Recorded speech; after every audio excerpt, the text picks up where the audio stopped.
The morning my wheelchair disappeared, I thought I had simply forgotten where I'd left it. Then I heard my son Eric lock the garage door and slip the key into his pocket.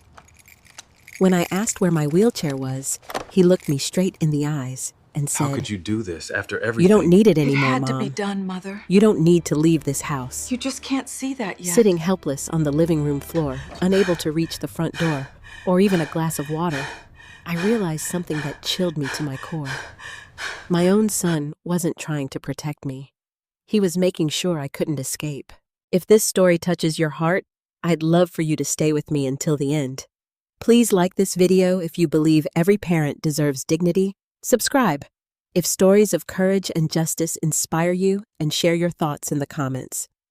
I'd also love to know where you're watching from and what time it is in your part of the world. Your words may encourage someone who feels alone today. Before my life became a locked room, before my own son decided he had the right to take away my freedom, I was known around our neighborhood as the woman who never stayed still. My name is Crystal Morris, and for most of my life, I believed motion was not just something you did with your legs. Motion was purpose. Motion was showing up. Motion was opening your front door when someone needed sugar or advice, or just a chair at the kitchen table where they could cry without being judged. I was 69 years old when everything changed. But I had already lived through enough storms to know that age does not make a woman weak. It makes her experienced. For 32 years, I taught second grade at Maple Ridge Elementary outside Columbus, Ohio. I taught children how to read, how to carry the one, in addition, how to say, "I'm sorry," and mean it. I taught them that kindness was not a decoration you wore on Sundays, but a habit you practiced when no one was clapping. After my husband Robert passed away from a heart attack 8 years earlier, the house became quieter than I knew a house could be.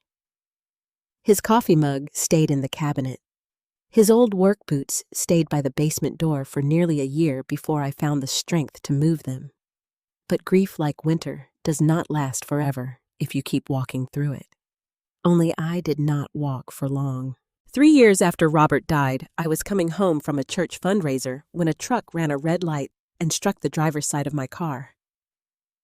I survived, but my spine never fully recovered. The doctors were gentle when they explained it. They used soft voices and careful words. They told me I would need a wheelchair for the rest of my life. I remember staring at the hospital window that day, watching snow fall over the parking lot, and thinking, so this is where my life gets smaller. But it didn't. Not at first. I learned how to move through my home differently. I had a ramp built over the front steps. The church men's group widened my bathroom doorway. My neighbor Susan Carter helped me rearrange the kitchen so I could reach the plates and the coffee filters. Emily Sanders, one of my former students who later became president of the local Retired Teachers Association, organized volunteers to install lower shelves in my pantry. I cried a lot during those months. I will not pretend I was brave every morning. Some days I hated the wheelchair. Some days I hated needing help.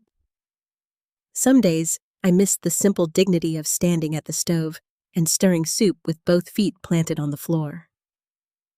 But little by little, I found my rhythm again.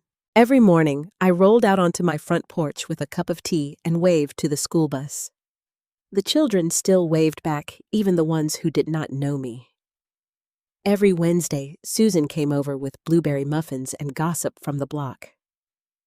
Every Sunday, Pastor Michael Reynolds saved me a spot near the aisle at Grace Community Church where I could roll in without making a fuss. I still read to children at the public library twice a month. I still joined the church quilting circle, though my stitches were crooked. I still called widows on their husbands' birthdays because I knew those dates could feel like a knife hidden inside an ordinary calendar. People like to say I was strong. I did not feel strong. I simply refused to disappear. Then my son Eric came home. He was 43, newly divorced, thinner than I remembered, and carrying himself like a man who had been insulted by the world. He arrived on a Thursday afternoon with 2 suitcases, a cardboard box of clothes, and a smile that looked tired around the edges. "Just for a little while, Mom," he said, standing in my doorway. "Until I get back on my feet." I looked at him and saw the boy who used to run through my kitchen with peanut butter on his cheeks. I saw the teenager who once cried in the driveway after Robert taught him how to change a tire. I saw my only child, so I opened my home. At first, it felt like a blessing. The house had a man's footsteps in it again. Eric fixed the loose cabinet handle under the sink. He carried laundry baskets down to the basement. He changed the porch light without me having to call anyone. At dinner, he talked about job applications, about how expensive his divorce had been, about how hard it was to start over at his age. I listened. I encouraged him. I told him there was no shame in rebuilding. And maybe that was my first mistake. Not loving him. A mother should love her child. My mistake was believing that needing help had humbled him. For the first few weeks, Eric was thoughtful in ways that made me grateful. He brought me coffee before I asked. He insisted on driving me to doctor appointments. He told Pastor Michael he wanted to take better care of Mom now. People praised him for it. "Crystal, you're lucky," Susan said one afternoon as we watched Eric rake leaves in the front yard. "Not every son comes back to help." "I know," I said, and I meant it. But there were moments that did not sit right with me. Small moments. The kind you explain away because the truth would hurt too much. Once I reached for my mail on the entry table and noticed several envelopes had already been opened. "I was just checking for bills," Eric said quickly. "You shouldn't have to worry about all that." Another time I told him I planned to attend Emily's retirement luncheon, and he frowned as if I had suggested climbing a mountain. "Mom, those events wear you out," he said. "People don't understand your condition like I do." "My condition," I repeated. "You know what I mean?" I did not know what he meant. Not really, but I let it pass. Then he started answering my phone when it rang. At first, he said it was because I couldn't get to it fast enough. Then he began telling people I was resting, even when I was sitting right there in the living room, with my hands folded in my lap. "Who was that?" I asked once after he hung up. "Just Susan," he said. "Nothing important." Nothing important. That phrase stayed with me, because Susan had been important for 21 years. She had brought casseroles after Robert died. She had sat beside my hospital bed after the accident. She knew where I kept the spare key and which brand of tea calmed my nerves. But I told myself Eric was only trying too hard. He had lost his marriage. He had lost his job. He had lost his pride. Maybe controlling little things made him feel useful. Maybe he needed time. So I gave him time. That is what mothers do, isn't it? We stretch our patience until it becomes a rope long enough for someone else to climb out of a hole. I did not know then that Eric was not climbing out. He was pulling me in. One evening, about 2 months after he moved back, I found him standing in the dining room, staring at the framed deed to the house that Robert had given me as a joke on our 30th anniversary. He had written on the back, "To Crystal, the real queen of this castle." Eric did not hear me roll in. "That house is everything you and Dad built," I said softly. He turned too fast. I know. There was something in his face I could not name. Not sadness, not nostalgia, calculation. Then he smiled, but it came too late. "You shouldn't have to manage all this alone," he said. "I'm not alone," I answered. His smile faded just a little. "No," he said. "I guess you're not." That night, after he went upstairs, I wheeled myself to the front window and looked across the street at Susan's porch light glowing in the dark. For the first time since Eric had come home, I felt uneasy in my own house. But uneasiness is a quiet warning. And sometimes, when the warning comes from someone you love, you silence it yourself. I wish I had listened sooner. Because the house I once filled with books, laughter casseroles, and neighborhood children was slowly becoming something else. A place where my phone rang less. A place where visitors stopped at the door. A place where my son's footsteps sounded less like comfort and more like control. And I still did not know the worst thing he would take from me. The first time Eric told someone I was too tired to talk, I was sitting 6 feet away from him with a crossword puzzle in my lap and a cup of peppermint tea on the side table. The phone rang just after dinner. I recognized Susan's name on the caller ID before Eric reached it. Her name always made me smile.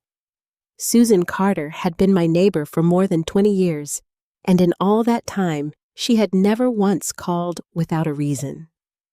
Sometimes the reason was important. Sometimes it was just that she had baked too many biscuits and needed someone to save her from eating all 6. "I'll get it," I said, reaching for the wheels of my chair. Eric picked up the phone before I could move. "Hello?" I watched his shoulders stiffen. "Oh, hi, Susan," he said, with a brightness that sounded painted on. "Mom's resting right now." I frowned. "Eric, right here." He lifted one finger, telling me to wait. No, she's fine," he continued. "Just worn out. Doctor said she needs to conserve her energy." No doctor had said that. I felt my fingers tighten around the armrests. He listened for a moment, then gave a small laugh. "You'll tell her you called." "Sure. You have a good night." When he hung up, the house seemed quieter than before. Why did Yoku seem quieter than before? "Why did you say I was resting?" I asked. He turned to me with the weary patience of someone explaining something obvious to a child. "Because you need rest. I was doing a crossword. Mom, you don't notice how tired you get. I do. You say I was resting," I asked. He turned to me with the weary patience of someone explaining something obvious to a child. "Because you need rest. I was doing a crossword. Mom, you don't notice how tired you get." "I do." There it was again. That tone. Soft enough to sound caring, sharp enough to cut. I wanted to argue, but the words gathered in my throat and stayed there. He had been making dinner. He had folded towels. He had taken me to the pharmacy that afternoon. A good son did those things, didn't he? A caring son noticed when his mother pushed herself too hard. So I let it go. That became the pattern of my life with Eric. A small thing would happen. It would bother me. I would question it. Then he would explain it in a way that made me feel ungrateful for being upset. A week later, I found my house keys missing from the hook beside the front door. "Eric, have you seen my keys?" He was at the kitchen table with his laptop open, a stack of papers beside him. The moment I asked, his hand moved over the papers. "I put them in the drawer," he said. "Why?" "Because you almost dropped them outside yesterday." "I didn't almost drop them." They slipped a little when I was unlocking the door. "That's what I mean." He closed the laptop halfway. "What if they fell under the ramp? What if someone found them? I'm just being careful. I've handled my own keys for 50 years, and things are different now." Those words became his favorite weapon. Things are different now. He used them when he moved the step stool from the laundry room because he said I might try to reach something and fall. He used them when he changed the password on my online banking account because he said scammers targeted older women. He used them when he started bringing in the mail before I could roll to the box. At first, he placed the envelopes neatly on the dining room table. Then he began sorting them. Bills in one pile, advertisements in another, personal letters opened by mistake. One afternoon, I found a letter from Emily Sanders already slid open. It was an invitation to a retired teacher's luncheon. "I wanted to me retired teacher's luncheon. I wanted to make sure it wasn't junk, Eric said. Emily's name was on the return address. He shrugged. People fake things. I stared at him, waiting for him to smile to admit that sounded ridiculous. He did not. I want to go make sure it wasn't junk, Eric said. Emily's name was on the return address. He shrugged. People fake things. I stared at him, waiting for him to smile to admit that sounded ridiculous. He did not. I want to go, I said. To what? The luncheon. He leaned back in his chair. Mom, I don't think that's a good idea. Why not? Because those old school friends of yours will get you all worked up. You'll come home exhausted, and then I'll be the one dealing with it. Dealing with it. Not helping me. Dealing with it. I felt something inside me sink. I'm not a burden, Eric. He rubbed his face. I didn't say that. You made it sound like that. Well, maybe you're hearing things the wrong way because you're sensitive. The sentence hit me harder than I expected. I had heard parents of my students speak that way to children when they did not want to take responsibility for harsh words. I had gently corrected them. I had told them feelings were real, even when intentions were complicated. But somehow, sitting in my own kitchen, listening to my own son, I forgot to defend myself with the wisdom I had given everyone else.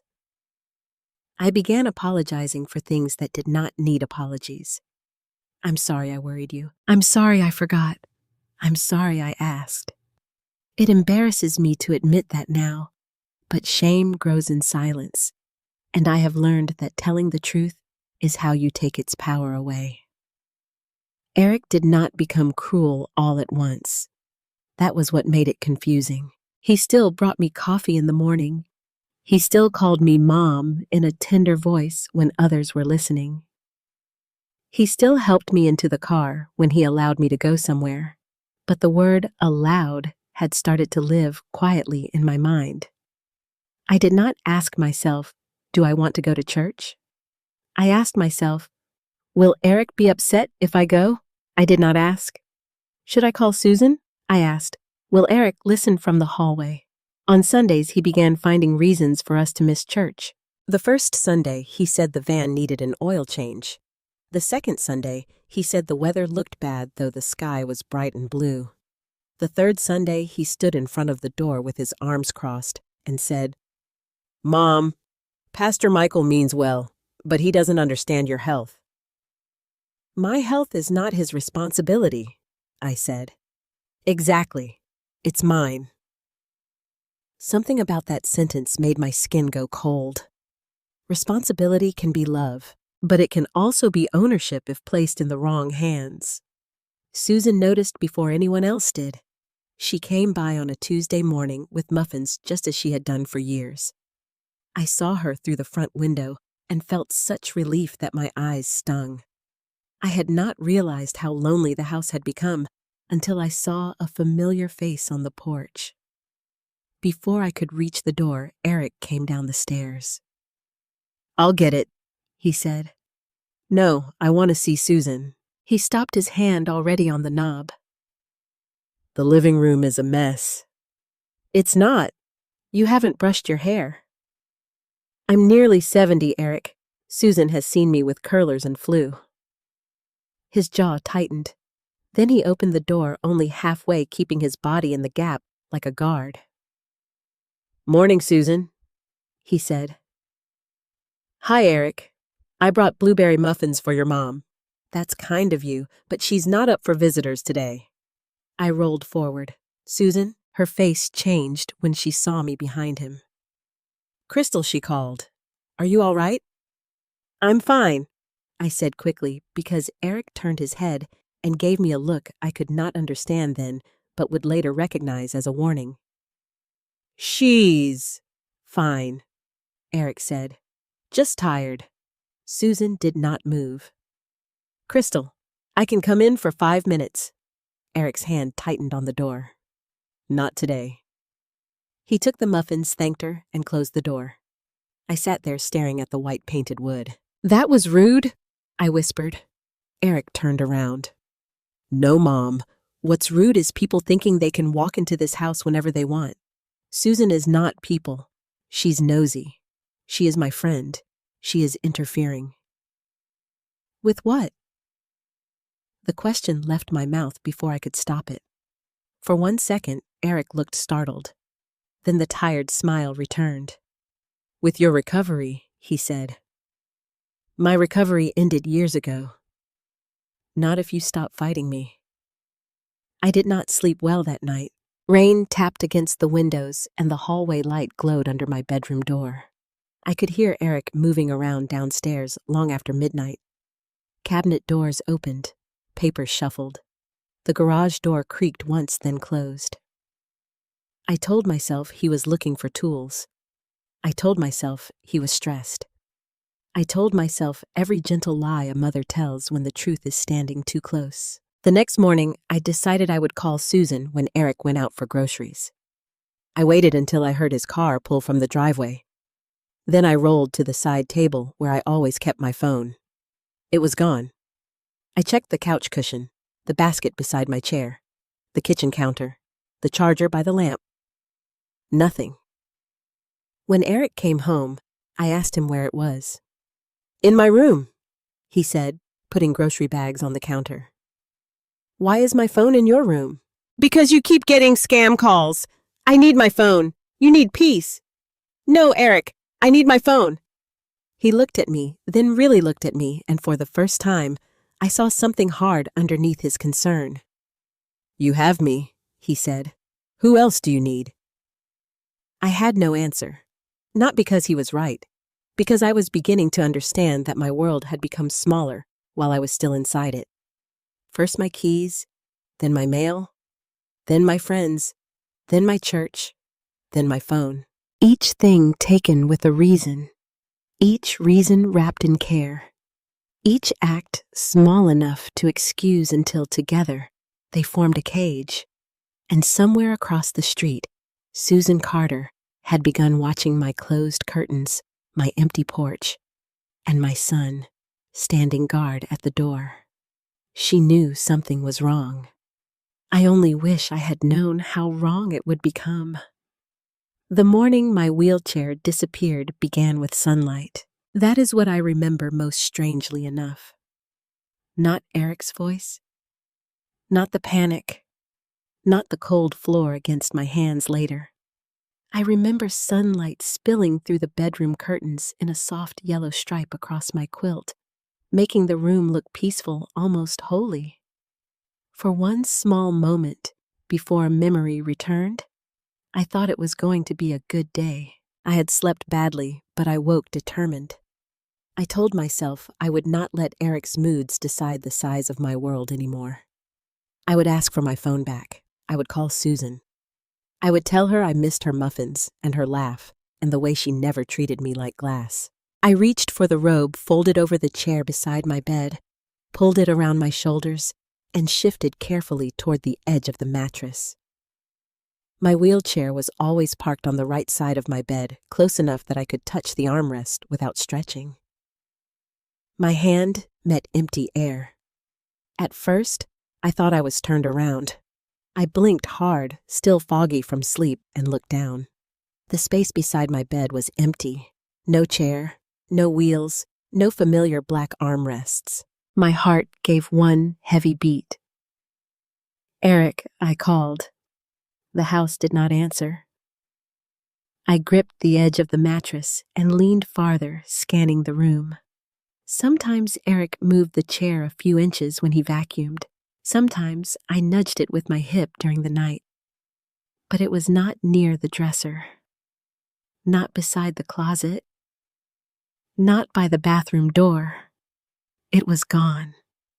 A strange, hot fear crawled up the back of my neck. Eric's footsteps came from the hallway, slow, unhurried. My bedroom door opened and my son stood there holding a mug of coffee. You're awake, he said. Where is my wheelchair? He glanced at the empty space beside my bed, as if noticing it for the first time. I moved it. Moved it where? Somewhere safe. I stared at him. Bring it back. He walked into the room and set the coffee on my nightstand. You need to calm down first. Do not tell me to calm down. Bring me my wheelchair. His mouth tightened. Mom, you almost tried to leave the house yesterday. I wanted to sit on my porch. You wanted to go outside when I wasn't home. That is not a crime. His mouth tightened. Mom, you almost tried to leave the house yesterday. I wanted to sit on my porch. You wanted to go outside when I wasn't home. That is not a crime. It's dangerous. It is my porch, Eric. He sighed long and heavy like I was exhausting him before breakfast. This is exactly what I mean. You don't understand your limitations anymore. The word limitations landed between us like a locked door. I pushed myself higher on the mattress, my arms trembling. I understand my body perfectly. I understand my house. I understand my life. What I do not understand is why my son thinks he can take away the only thing that lets me move. He looked at me then with no softness at all. Because if you can't leave the house, you'll finally stay safe. For a moment, I could not breathe. It was not the sentence alone. It was the certainty in his voice. He did not sound ashamed. He did not sound conflicted. He sounded like a man who had solved a problem. And I realized the problem was me. Eric. I whispered, "What have you done? I'm protecting you." "No. You're trapping me." His face changed. Anger flashed through it quick and ugly. "Don't be dramatic. I cannot get out of this bed without my chair. You can wait until I help you. I am not a child." "No," he snapped. "You're worse than a child because children listen." The room went silent. Even he seemed to hear how cruel it sounded. His eyes flickered away from mine, but he did not apologize. He picked up the mug and held it toward me. "Drink your coffee." I looked at the cup as if it belonged to someone else's life. "Bring back my chair." "Not today." He turned and walked out. The door did not lock. That almost made it worse. He knew he did not need a lock. Without my wheelchair, the doorway might as well have been a mile away. For nearly an hour, I sat on the side of my bed, calling his name until my voice grew rough. Sometimes I heard him downstairs. Cabinets opening, water running, the television murmuring, ordinary sounds in an ordinary house while I sat stranded in my own bedroom like a forgotten thing. Pride kept me still at first.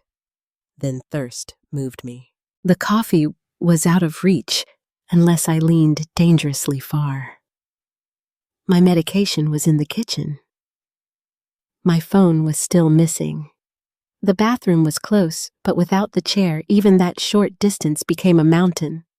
I had transferred from bed to wheelchair thousands of times.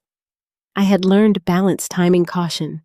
But moving without the chair meant lowering myself to the floor, and the floor was not forgiving to a body like mine. Still, by late morning, I had no choice. I slid one pillow to the ground, then another. I lowered myself slowly, holding the mattress, breathing through the pain that shot down my spine. When my knees touched the carpet, a sound came out of me I did not recognize. Not quite a cry, not quite a prayer. I dragged myself toward the doorway. Every movement was humiliating. My palms burned against the carpet, my robe tangled around my legs. Twice I stopped and leaned my forehead against the wall, shaking from pain and disbelief. I had survived widowhood. I had survived a car wreck.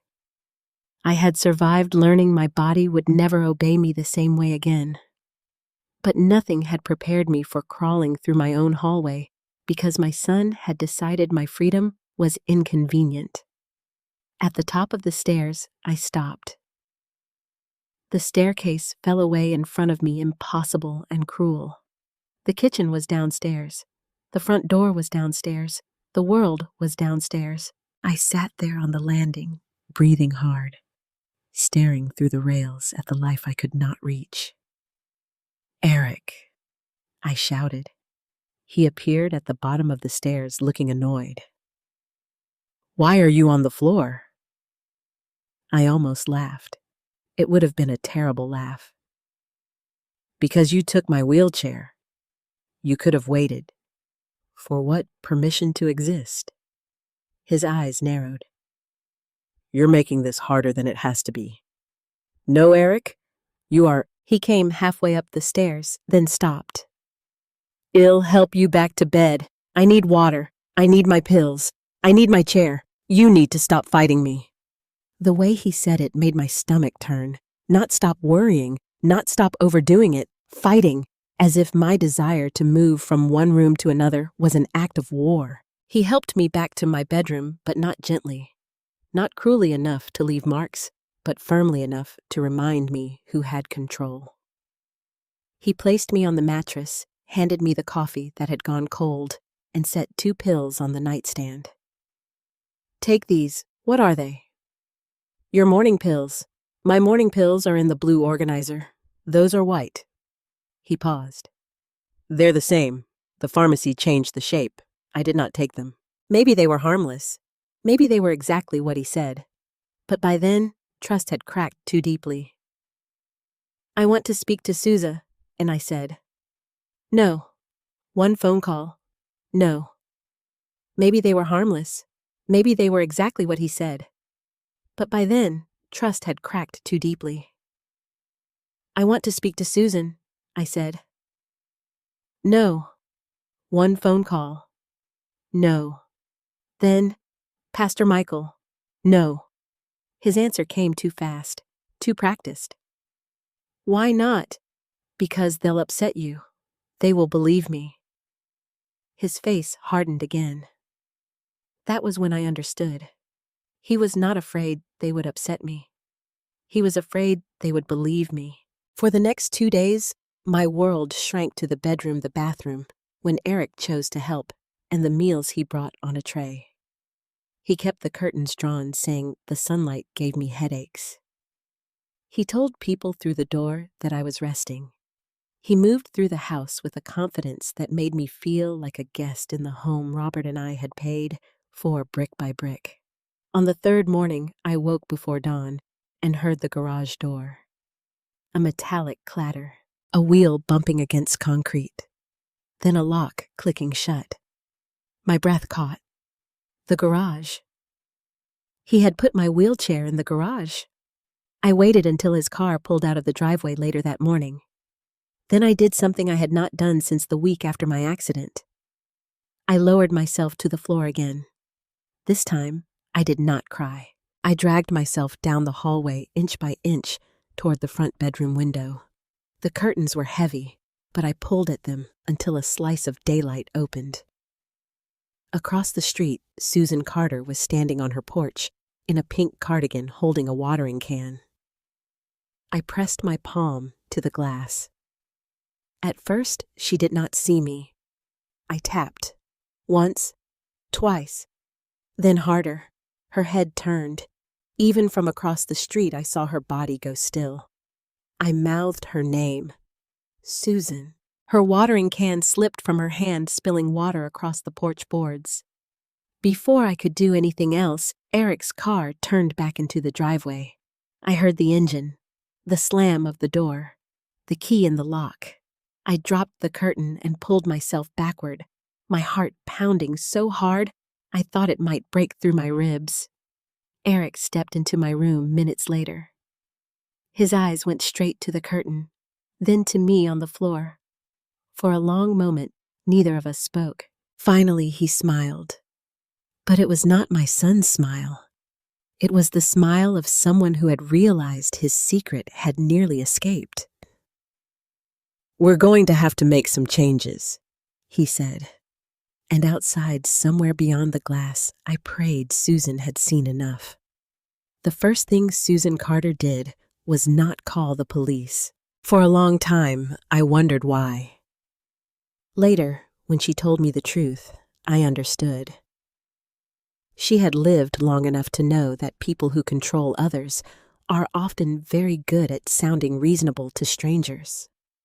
If she had called too soon, Eric might have smiled at the officers, told them I was confused, told them I had fallen, told them he was an exhausted son doing his best for a stubborn mother. And maybe they would have believed him. So Susan did what careful women do when they know danger is hiding behind polite curtains. She started watching.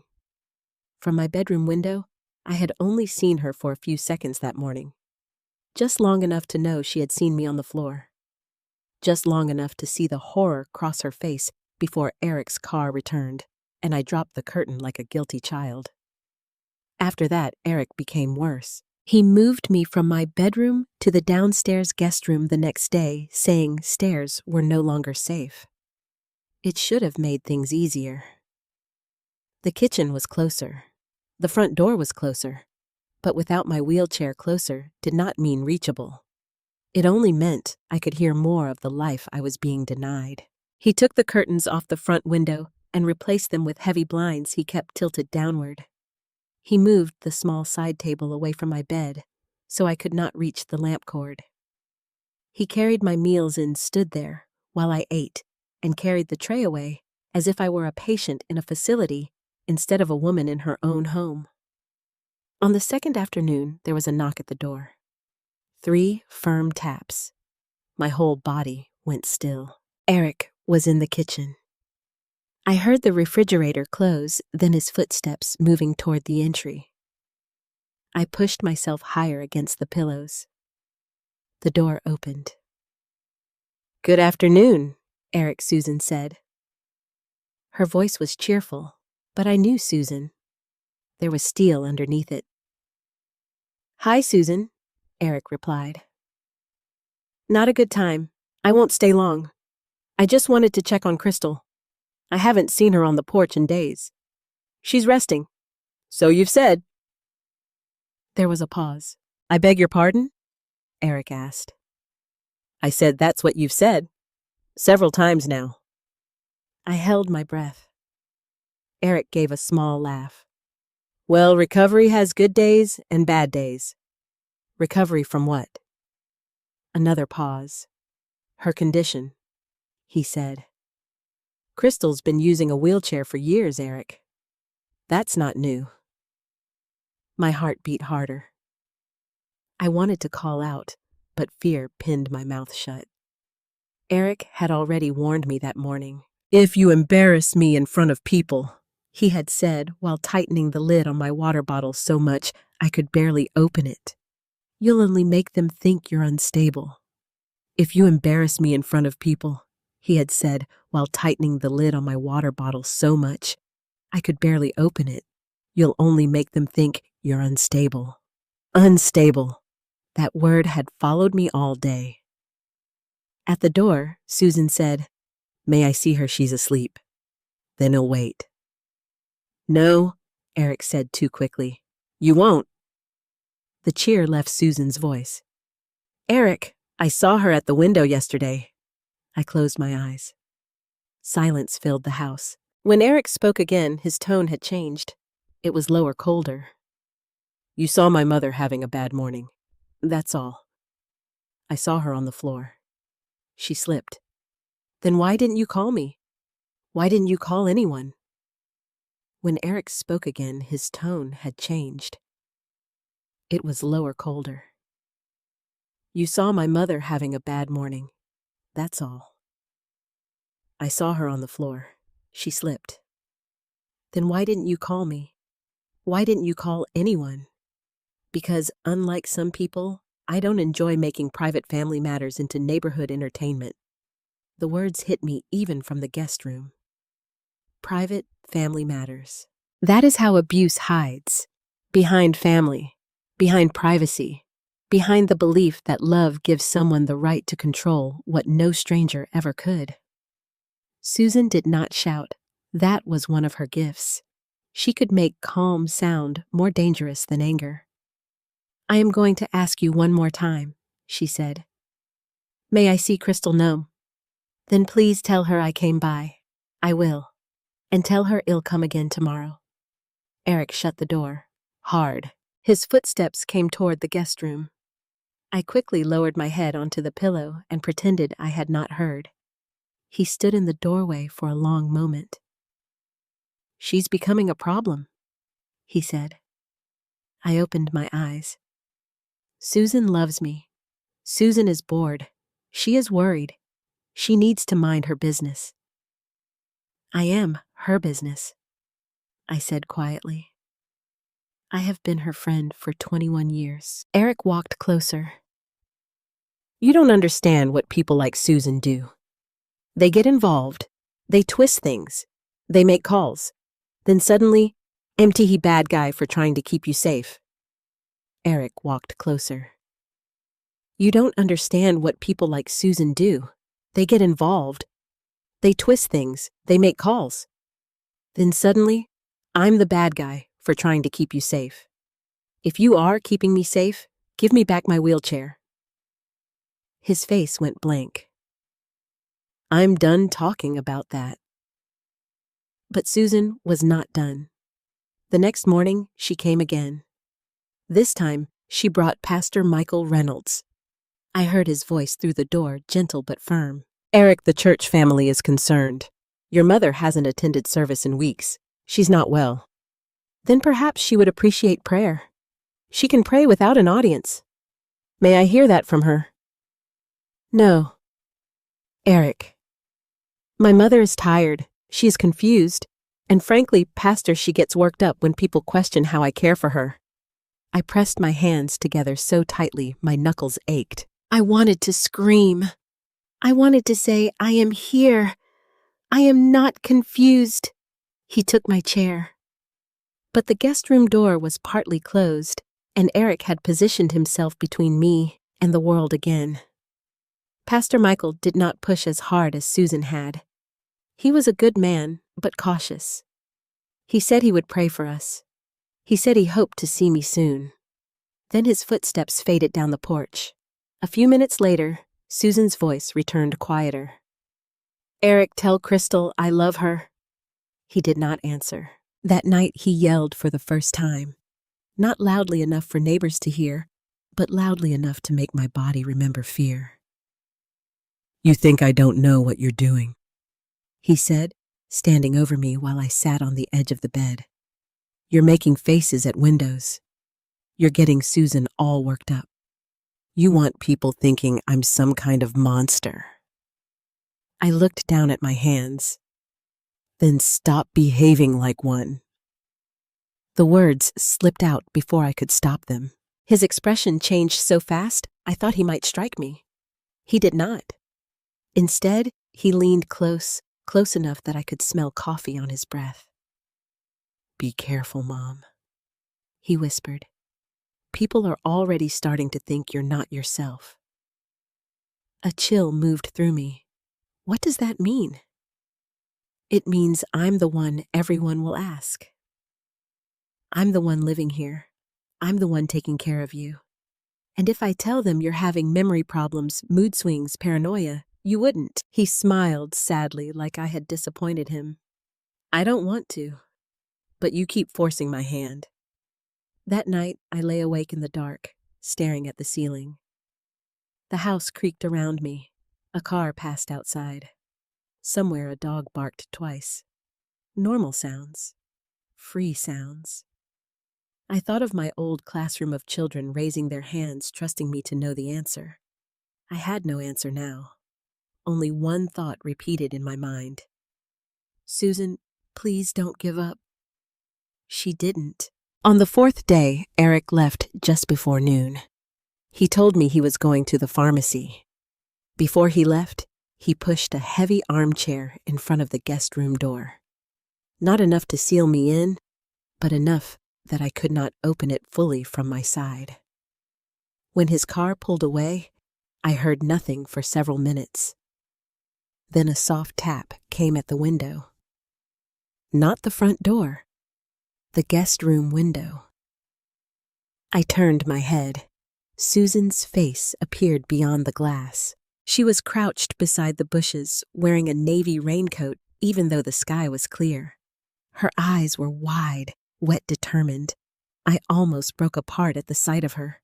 She lifted one finger to her lips, then held up a small notepad against the glass.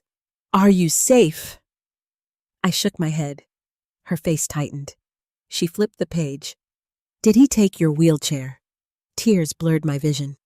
I nodded. Susan covered her mouth with one hand. For a second, she looked like she might cry.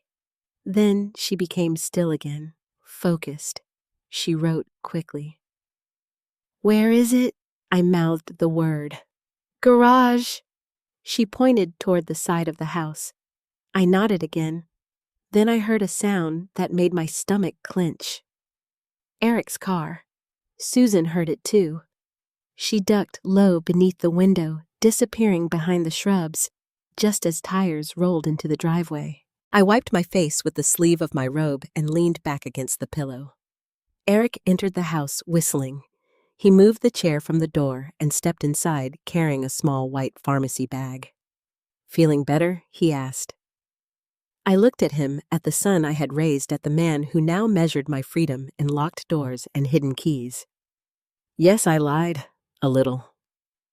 He smiled, pleased. But outside, beneath the guest room window, I knew Susan had seen enough. And for the first time in days, my fear had company. Hope. Susan told me later that she did not sleep that night. She sat at her kitchen table with the lamp on a legal pad in front of her and wrote down everything she had seen.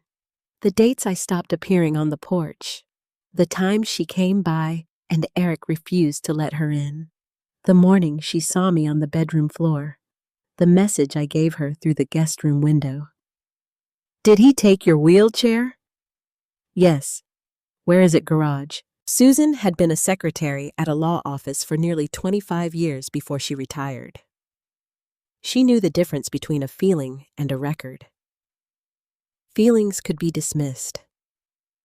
Records had weight. So she wrote everything down. At the top of the page, she wrote my name, Crystal Morris. Then beneath it, in careful block letters, she wrote, possible elder abuse, possible isolation, mobility device withheld. The next morning, she called Pastor Michael Reynolds before sunrise. "I need you to listen carefully," she told him. "And I need you not to talk me out of what I know I saw." Pastor Michael had known me since Robert and I first joined Grace Community Church. He had stood beside my husband's casket and prayed with me when my knees almost gave out from grief. He had visited me after the accident, placing a worn Bible on my hospital tray and telling me that God did not measure people by how they moved, but by how they loved. When Susan told him what she had seen, he did not interrupt. When she finished, he was quiet for a long time. Then he said, "I knew something was wrong." That sentence became the first thread in the net that would eventually catch me. The second thread was Emily Sanders. Emily had once been a small girl in my second grade classroom, all elbows and braids and big serious eyes. She had struggled with reading until I discovered she loved mysteries. I used to stay after school with her, letting her read detective stories aloud, one slow page at a time. Years later, she became a teacher herself, then president of our local Retired Teachers Association. She still called me Mrs. Morris, no matter how often I told her to call me Crystal. Susan called her that same morning. By noon, there were 3 people who knew something was very wrong inside my house. By evening, there were 6. Not because Susan was gossiping. She was careful. She chose people who had known me for years. People who would not panic. People who understood that helping me required patience, not drama. There was Pastor Michael, Emily, a retired nurse named Janice Whitfield from church, Mr. Alan Pierce, the mail carrier who had delivered to my street for 14 years, and Mrs. Gloria Bennett, who lived 2 houses down and had once helped care for her older sister through dementia. They did not storm my front door. They did not confront Eric all at once. They began watching. That sounds simple, but when you are trapped, being watched by people who love you can feel like a lifeline thrown through a keyhole. On Tuesday morning, Alan the mail carrier slowed at my mailbox longer than usual. I could see him from the guest room window if I lifted myself high enough. He did not look directly at me, but he placed the mail inside the box, then pulled out a small envelope from his bag and tucked it halfway under the lid where Eric might not notice at first. Eric brought the mail in later and sorted through it at the kitchen counter. "What's that?" I asked from the guest room. "Nothing important," he called. That phrase again. But that evening, after Eric went upstairs, I heard something slip under my door. A folded envelope. My hands trembled as I reached down from the bed. It took 3 tries to grasp it. Inside was a note written in Susan's familiar handwriting. "Crystal, we know.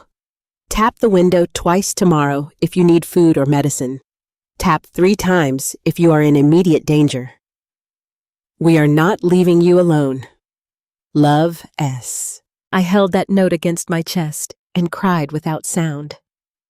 For days, I had felt as if my world had narrowed to Eric's voice and Eric's rules. That little note cracked the wall. It reminded me that beyond the blinds, beyond the locked garage, beyond my son's lies, there were still people who knew my name and remembered who I was. The next morning, Eric was in a foul mood. He slammed cabinets. He muttered at his phone. He opened the refrigerator, stared inside, and shut it again. His anger moved through the house like bad weather. "You seem upset," I said carefully when he brought me toast and half a banana. "I'm fine. You don't look fine." He set the plate down hard. "Maybe I'm tired of everyone judging me. Who is judging you?" He looked toward the front window. "Your little fan club." My stomach tightened. "What does that mean?" "It means people keep driving by slowly. Pastor Michael called twice. Susan has been watching the house like some kind of neighborhood spy." I lowered my eyes to the plate. Maybe they care. They need to care about their own lives. His phone buzzed. He glanced at it and cursed under his breath. "Problems, I asked. Don't start." I only asked. And I said, "Don't start."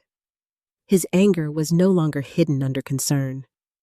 It was leaking out through the edges. After he left the room, I waited until I heard the basement door close. Then I dragged myself closer to the window and tapped twice. Not loudly, just enough. Across the street, Susan's curtain shifted. That afternoon, Gloria Bennett came to the door with a casserole. Eric answered. "I made too much chicken and rice," she said sweetly. "Thought Crystal might like some. She's on a restricted diet." "Since when?" "Since I decided she needs to eat better." Gloria gave a small laugh. "Well, aren't you something?" "I'm taking care of my mother." "I'm sure you are." The way she said it made even me nervous. Eric did not let her in, but he took the casserole. Later, when he brought me dinner, the chicken and rice tasted like kindness. Under the foil edge, hidden so carefully, I almost missed it was a tiny plastic bag with 2 things inside a granola bar and a folded paper. The paper said, "Karen Lopez, Adult Protective Services. Susan is calling soon. Hold on." Adult Protective Services. I had heard of them, of course. As a teacher, I had reported suspected abuse when children came to school with bruises and stories that did not match. I had sat in meetings where people whispered about home situations and safety plans. But I had never imagined that one day someone would have to make a safety plan for me. An old woman, a mother, a retired teacher, a homeowner sitting trapped in her own guest room. Shame rose in me so fast, I nearly tore the note in half. Then I stopped. No. The shame did not belong to me. That was the first time I truly understood it. Eric had taken my chair. Eric had hidden my phone. Eric had blocked my friends. Eric had made my home feel like a cage. The shame was his, not mine. The secret network grew stronger after that. Pastor Michael began leaving recorded prayers on Eric's voicemail, gentle reminders that the church wanted to see me. Emily sent emails asking if I would review old photographs for the retired teacher's anniversary newsletter. Alan noted that my mail was being collected before I could see it. Janice researched what signs APS would need documented.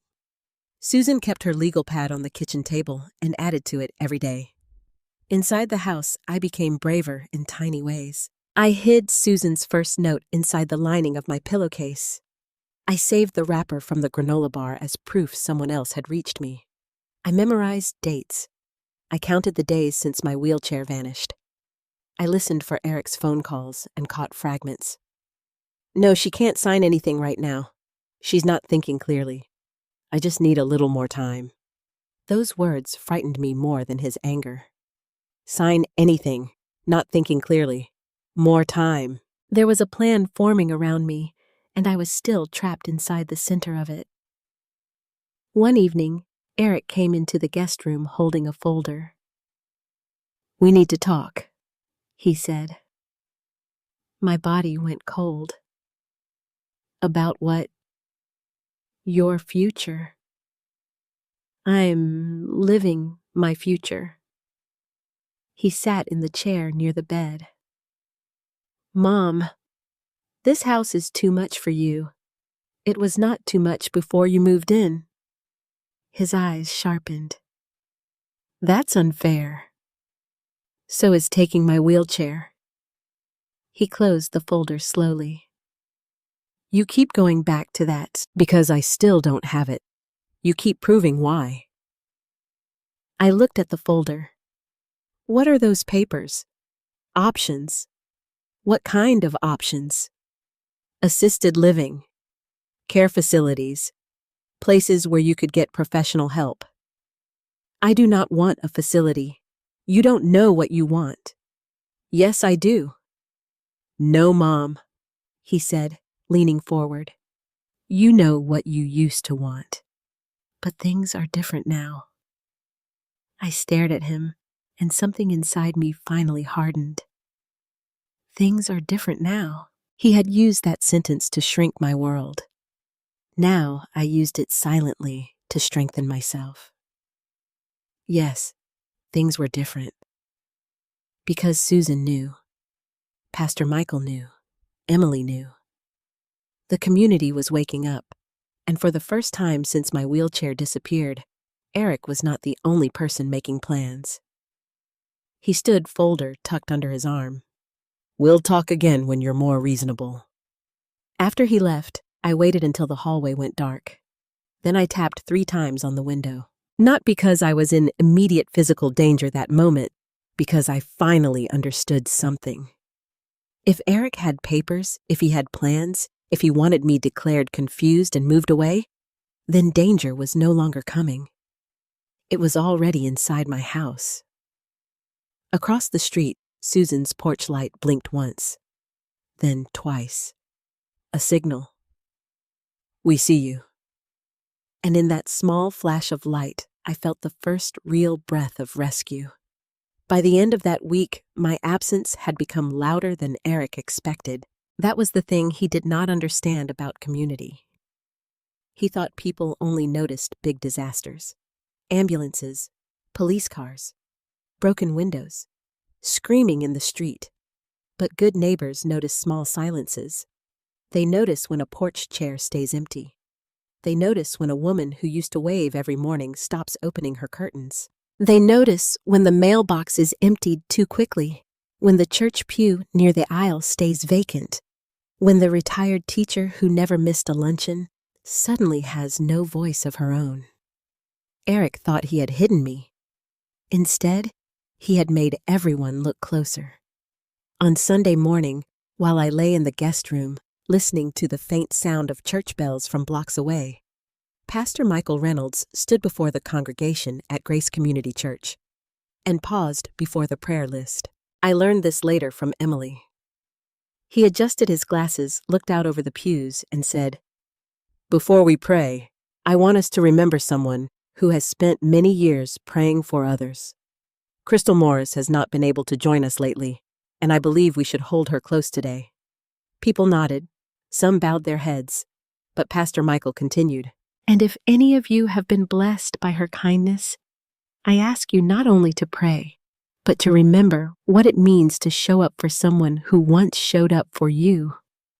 That was all he said. He did not accuse Eric. He did not mention my wheelchair. He did not tell the congregation what Susan had seen. But in a town like ours, words did not need to shout to travel. After service, people gathered in small circles near the Fellowship Hall coffee urn. Emily Sanders spoke with Janice Whitfield.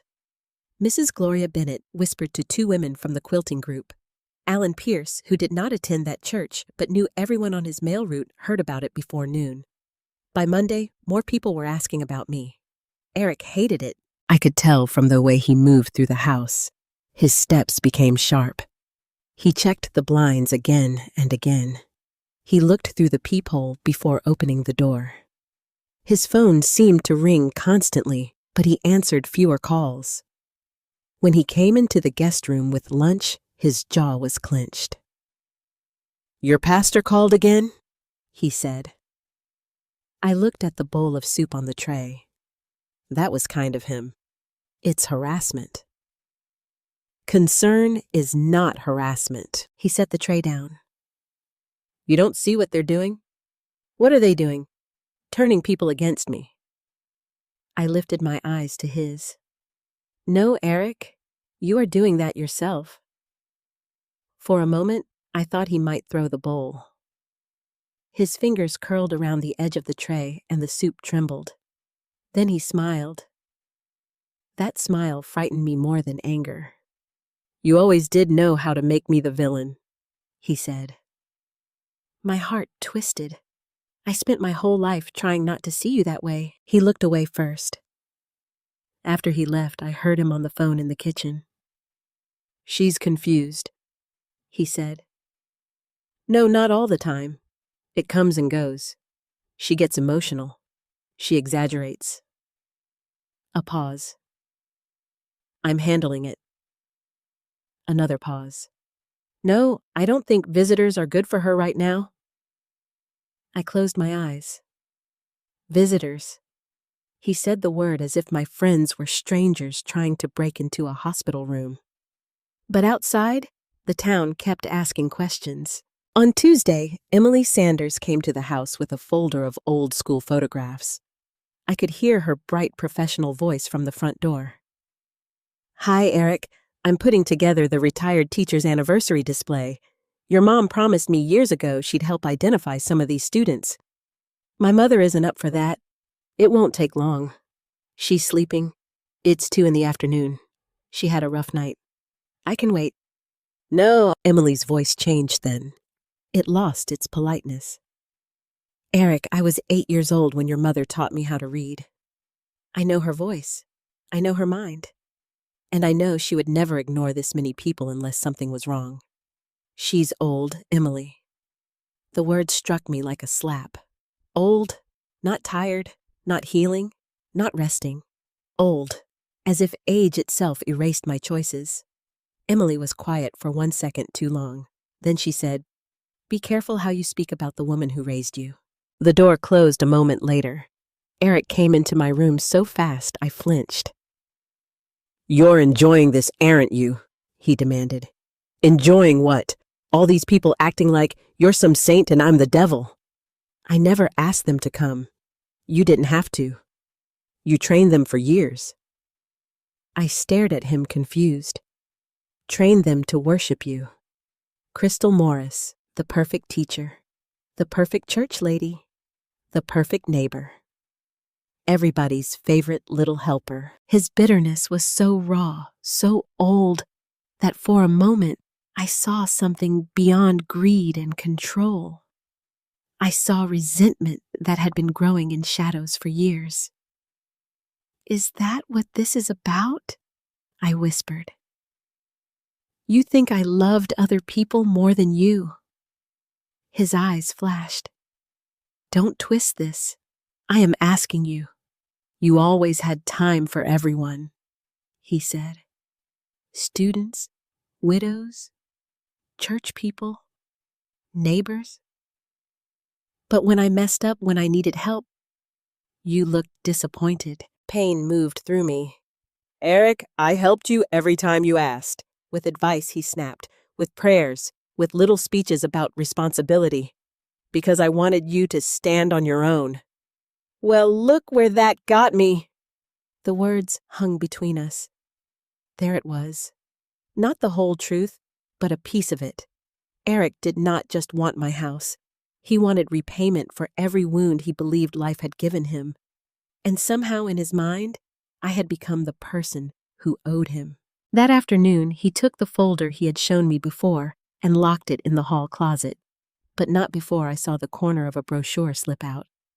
A senior care facility. My stomach turned. Meanwhile, the community moved from concern into quiet action.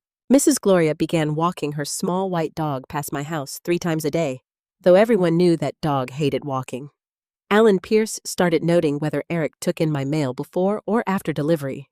Janice Whitfield called Susan every evening to ask whether she had seen me at the window. Pastor Michael left casseroles on the porch even when Eric refused to answer. Then there was Mr. Howard Miller from the grocery store. I had helped his wife years earlier after she broke her hip.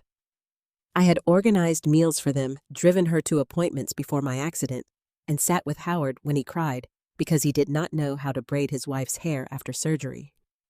Howard came to the house on Wednesday with a bag of groceries. Eric opened the door only a crack. "My mother doesn't need anything." Howard's voice rumbled low and steady. "That's funny. Crystal always liked choosing her own peaches. She's not shopping anymore." "Why not?" "Because I said so." There was a silence. Then Howard said, "Son, that is not an answer you want people remembering."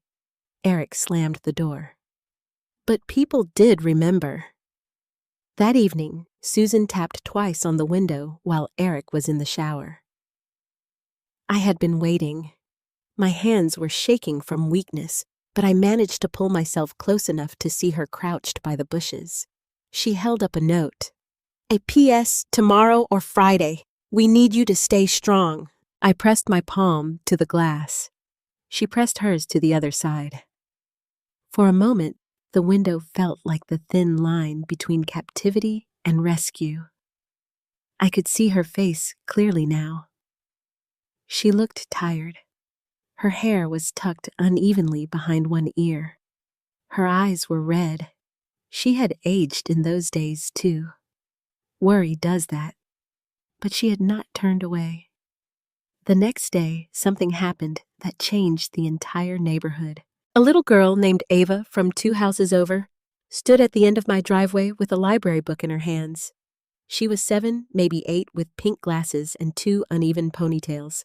Before all this, I used to read with her on my porch when she struggled through big words. Eric was outside taking trash to the curb. Ava called, "Mr. Morris, can Miss Crystal still read with me?" Eric froze. I saw him from the guest room window. He looked around and noticed Gloria watching from her porch. Howard was pretending to check his mailbox. Alan's mail truck was parked at the curb. Eric forced a smile. "Not today, sweetheart." Ava hugged the book to her chest. "My mom said Miss Crystal is sick." "She is." The little girl frowned. "Then why won't you let anyone help her?" No adult had asked it so plainly. The street went silent. Eric's face darkened. He grabbed the trash can and dragged it back toward the house wheels clattering against the driveway. But the question remained in the air, long after the child went home. Why won't you let anyone help her? That night, Eric paced for hours. I heard drawers open, the garage door, the hall closet. His voice on the phone low and tense. "I need to move faster," he said. My blood went cold. I can't keep them away much longer. A pause. No, she won't agree willingly. Another pause. Then we make it look necessary. I sat in the dark, every part of me trembling. The community had started asking questions. Eric had started running out of time, and desperate people do not become safer when they are cornered. They become dangerous. The truth about Eric's plan did not come to me all at once. It arrived in pieces. A brochure corner, a phone call through a closed door, a folder locked in the hall closet, a phrase spoken too softly in the kitchen. I need to move faster. Those words stayed inside me like a stone. For the rest of that night, I lay awake in the guest room listening to the house breathe around me. The refrigerator hummed. The hallway clock clicked. Somewhere upstairs, Eric opened and closed drawers, then walked to the bathroom, then back to his room. He was restless. That frightened me more than when he was angry. Anger had direction. Restlessness searched for one. The next morning, he came in carrying oatmeal and orange juice. He had shaved. His hair was combed. He wore the blue button-down shirt he usually saved for job interviews or court appearances during his divorce. His face looked calm, almost pleasant. That was when I knew something had shifted. "Good morning, Mom," he said. I watched him set the tray across my lap. "You're dressed up. I have a few errands." "What kind of errands?" "Personal." Personal used to mean private. With Eric, it had begun to mean dangerous. He pulled the blinds halfway open, letting in a thin gray light. "I need you to behave today." I looked at him. "Behave? You know what I mean." "No, Eric. I don't think I do." His expression remained smooth. No tapping on windows. No trying to signal Susan. No dramatic little performances if someone comes to the door. My fingers tightened around the spoon. "So you know Susan saw me?" His jaw flexed once. "Susan thinks she saw something. She saw the truth." "No," he said. "She saw an old woman on the floor and decided to build a whole story around it. I was on the floor because you took my wheelchair." His jaw flexed once. "Susan thinks she saw something. She saw the truth." "No," he said. "She saw an old woman on the floor and decided to build a whole story around it. I was on the floor because you took my wheelchair." His eyes moved toward the doorway as if checking whether anyone might hear. "Lower your voice. Why afraid the walls will report you?" His calm cracked for half a second. "You really want to do this today? I want my chair. You'll get what you need when I decide it's safe. That chair is not a privilege." He leaned down close enough that the tray shook slightly on my lap. "It is if I'm the one keeping you from hurting yourself." Then he straightened, smoothed his shirt, and left. A few minutes later, I heard him in the hallway closet. The lock clicked. Papers rustled. Then the front door opened and shut.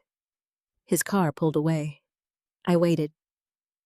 1 minute, 2, 5. The house settled into silence. My body was weaker than it had been a week before. That was one of the cruelest parts. Eric had not needed chains. Without my chair, every day stole strength from me. My shoulders ached from dragging myself short distances. My back burned. My hands were sore. Even breathing felt heavier. But fear can lend power where muscle has failed. I pushed the tray aside and lowered myself carefully to the floor. Pain flared down my spine, sharp enough to make my vision blur. I pressed my forehead to the carpet and waited until the room stopped spinning. Then I moved. The hallway closet was less than 20 feet away. It might as well have been across a field. I dragged myself inch by inch, stopping whenever my arms trembled too hard. The carpet scraped my palms. My robe twisted under me. Twice I almost gave up. But the memory of Eric's voice kept me moving. "I need to move faster." No, I thought. not faster than me. When I reached the closet, I pulled myself upright using the doorframe. The lock was small, the kind Robert had installed years ago to keep cleaning supplies away from visiting grandchildren. The key was gone, of course. Eric was careful with keys now, but Robert had been careful too. After our grandson once locked himself out of the bathroom at age 6, Robert had taped a spare closet key behind the framed watercolor beside the hallway light switch. I had forgotten about it until that moment. My hands shook as I reached up. The frame tilted. A small brass key, dusty and nearly flat against the tape, caught the light. I almost sobbed. "Thank you, Robert," I whispered. It took 3 tries to fit the key into the lock. When it finally turned, the sound was so loud in the quiet house that I froze. Nothing. No car in the driveway. No footsteps. No Eric. I opened the closet. Inside were coats, an old vacuum, a box of Christmas wreaths, and the folder. Dark green. Thick. My name written across the tab, in Eric's handwriting. Crystal Morris, care/property. My stomach turned. I pulled the folder down.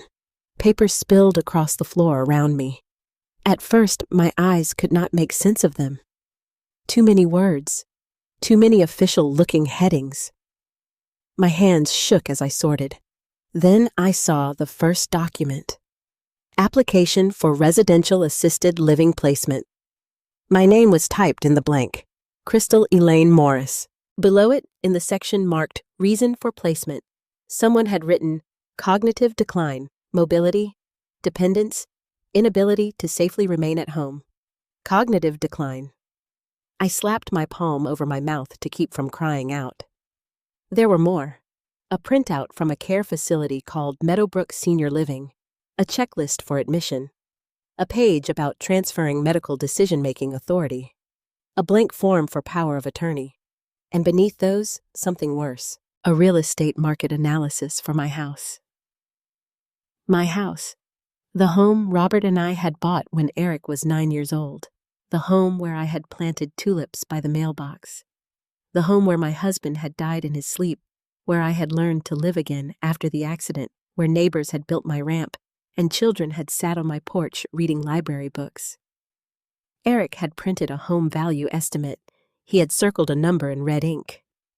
$318,000. Under it, he had written enough to clear cards plus loans if fast sale. Cards. Loans. My hands went cold. I kept digging. Credit card statements. Past due notices. A personal loan agreement. A letter from a finance company warning of legal action. A handwritten list of names and amounts. Tommy, $4,500. Cash advance, $9,200. Legal fees, $13,800. Credit cards total, $41,600. At the bottom of the page in Eric's handwriting, house is only way out.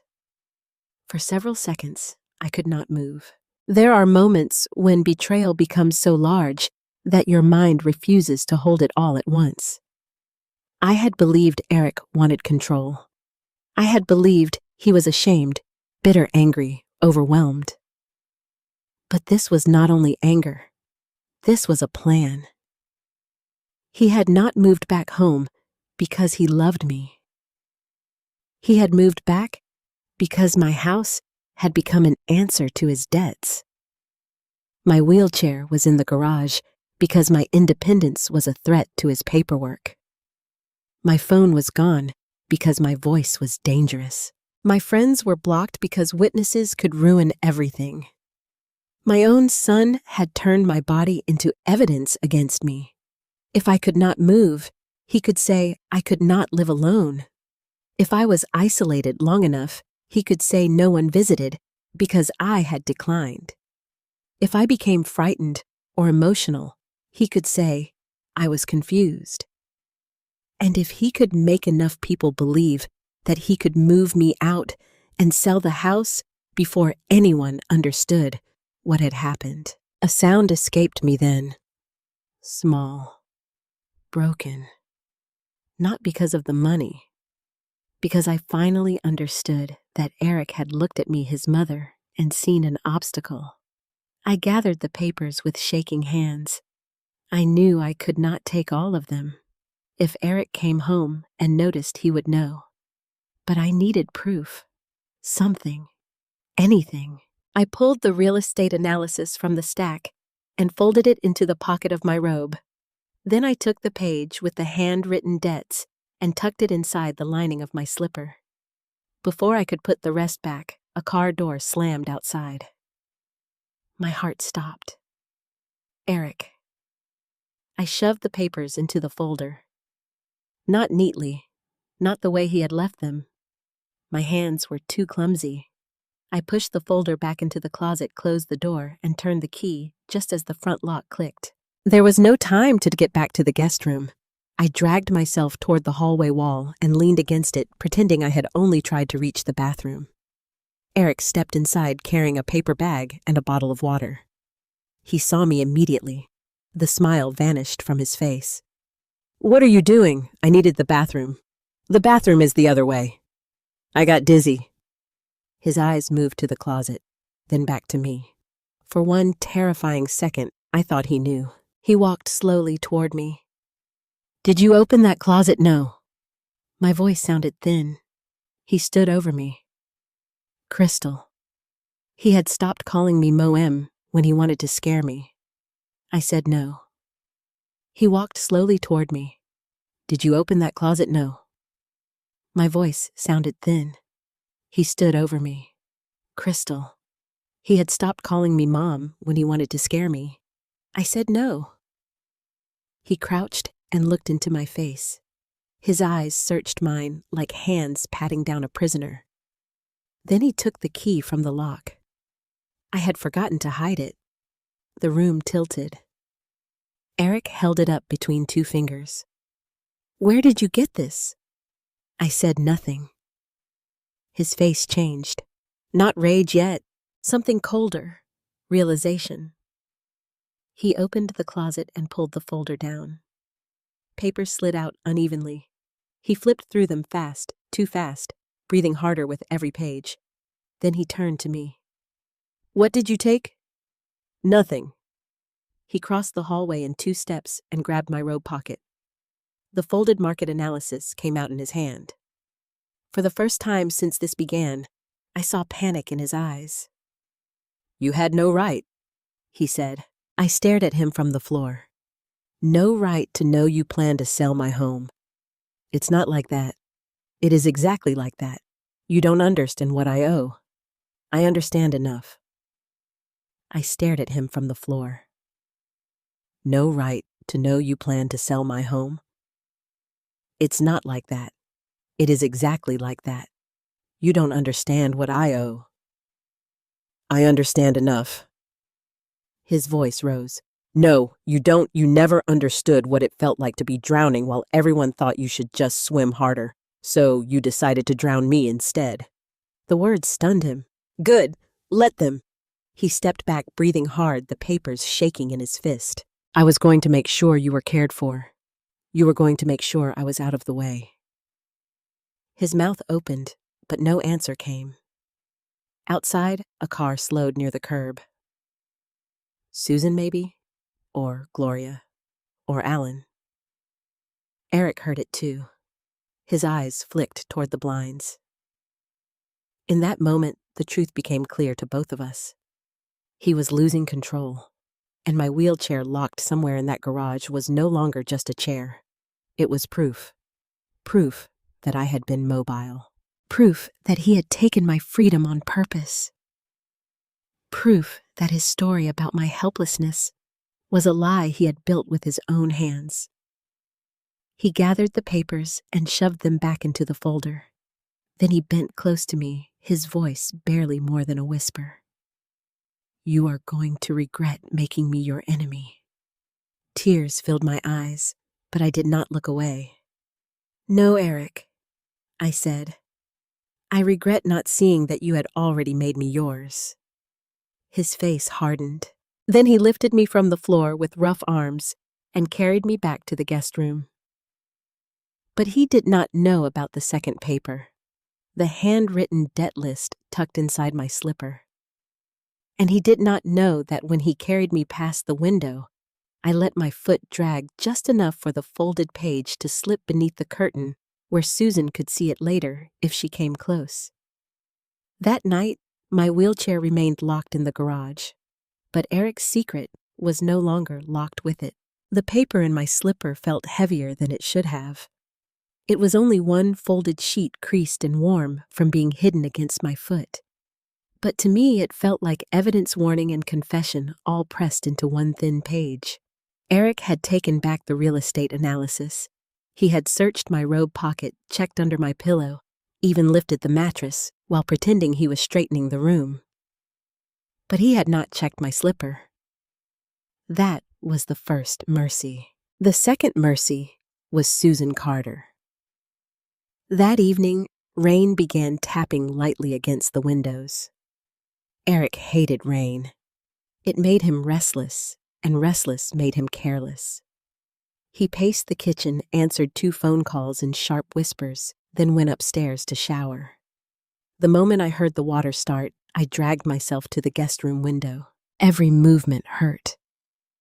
My palms were sore from days of pulling my body across carpet. My shoulders burned. My spine pulsed with a deep, familiar pain that made me bite my lip to stay silent. But fear had become something else now. Purpose. I reached the curtain and slipped the folded debt list from my slipper. Then I pushed it beneath the curtain edge, hoping Susan would come close enough to see it before Eric returned.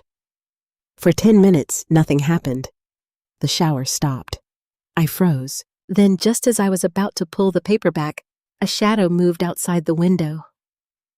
Susan. She appeared low beside the bushes, wearing a dark raincoat with the hood pulled tight around her face. I had never been so grateful to see another human being in my life. She looked at me through the glass. I pointed down. Her eyes followed. She saw the paper. Very slowly, she reached through the wet leaves and pulled it from beneath the window frame. Her hands shook when she opened it. Even in the dim rainlight, I saw her expression change. Shock, then anger, then resolve. She looked back at me and mouthed, "I got it." I pressed my palm to the glass. She did the same for 1 second, then she disappeared into the rain. When Eric came downstairs 10 minutes later, I was back in bed breathing hard, pretending to sleep. He stood in the doorway. I could feel him looking at me.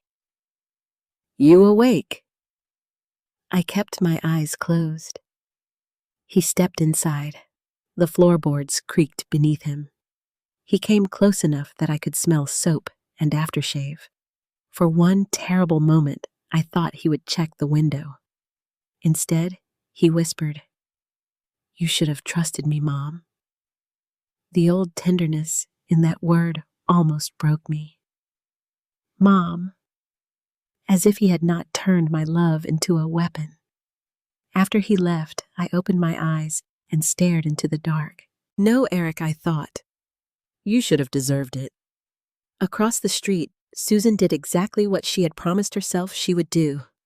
She did not rush blindly. She took the debt list to her kitchen table, placed it beside her legal pad, and photographed every line with her phone. Then she called Emily Sanders, Pastor Michael, and Janice Whitfield. Within an hour, they were in Susan's living room. I learned the details later, but I can picture it clearly.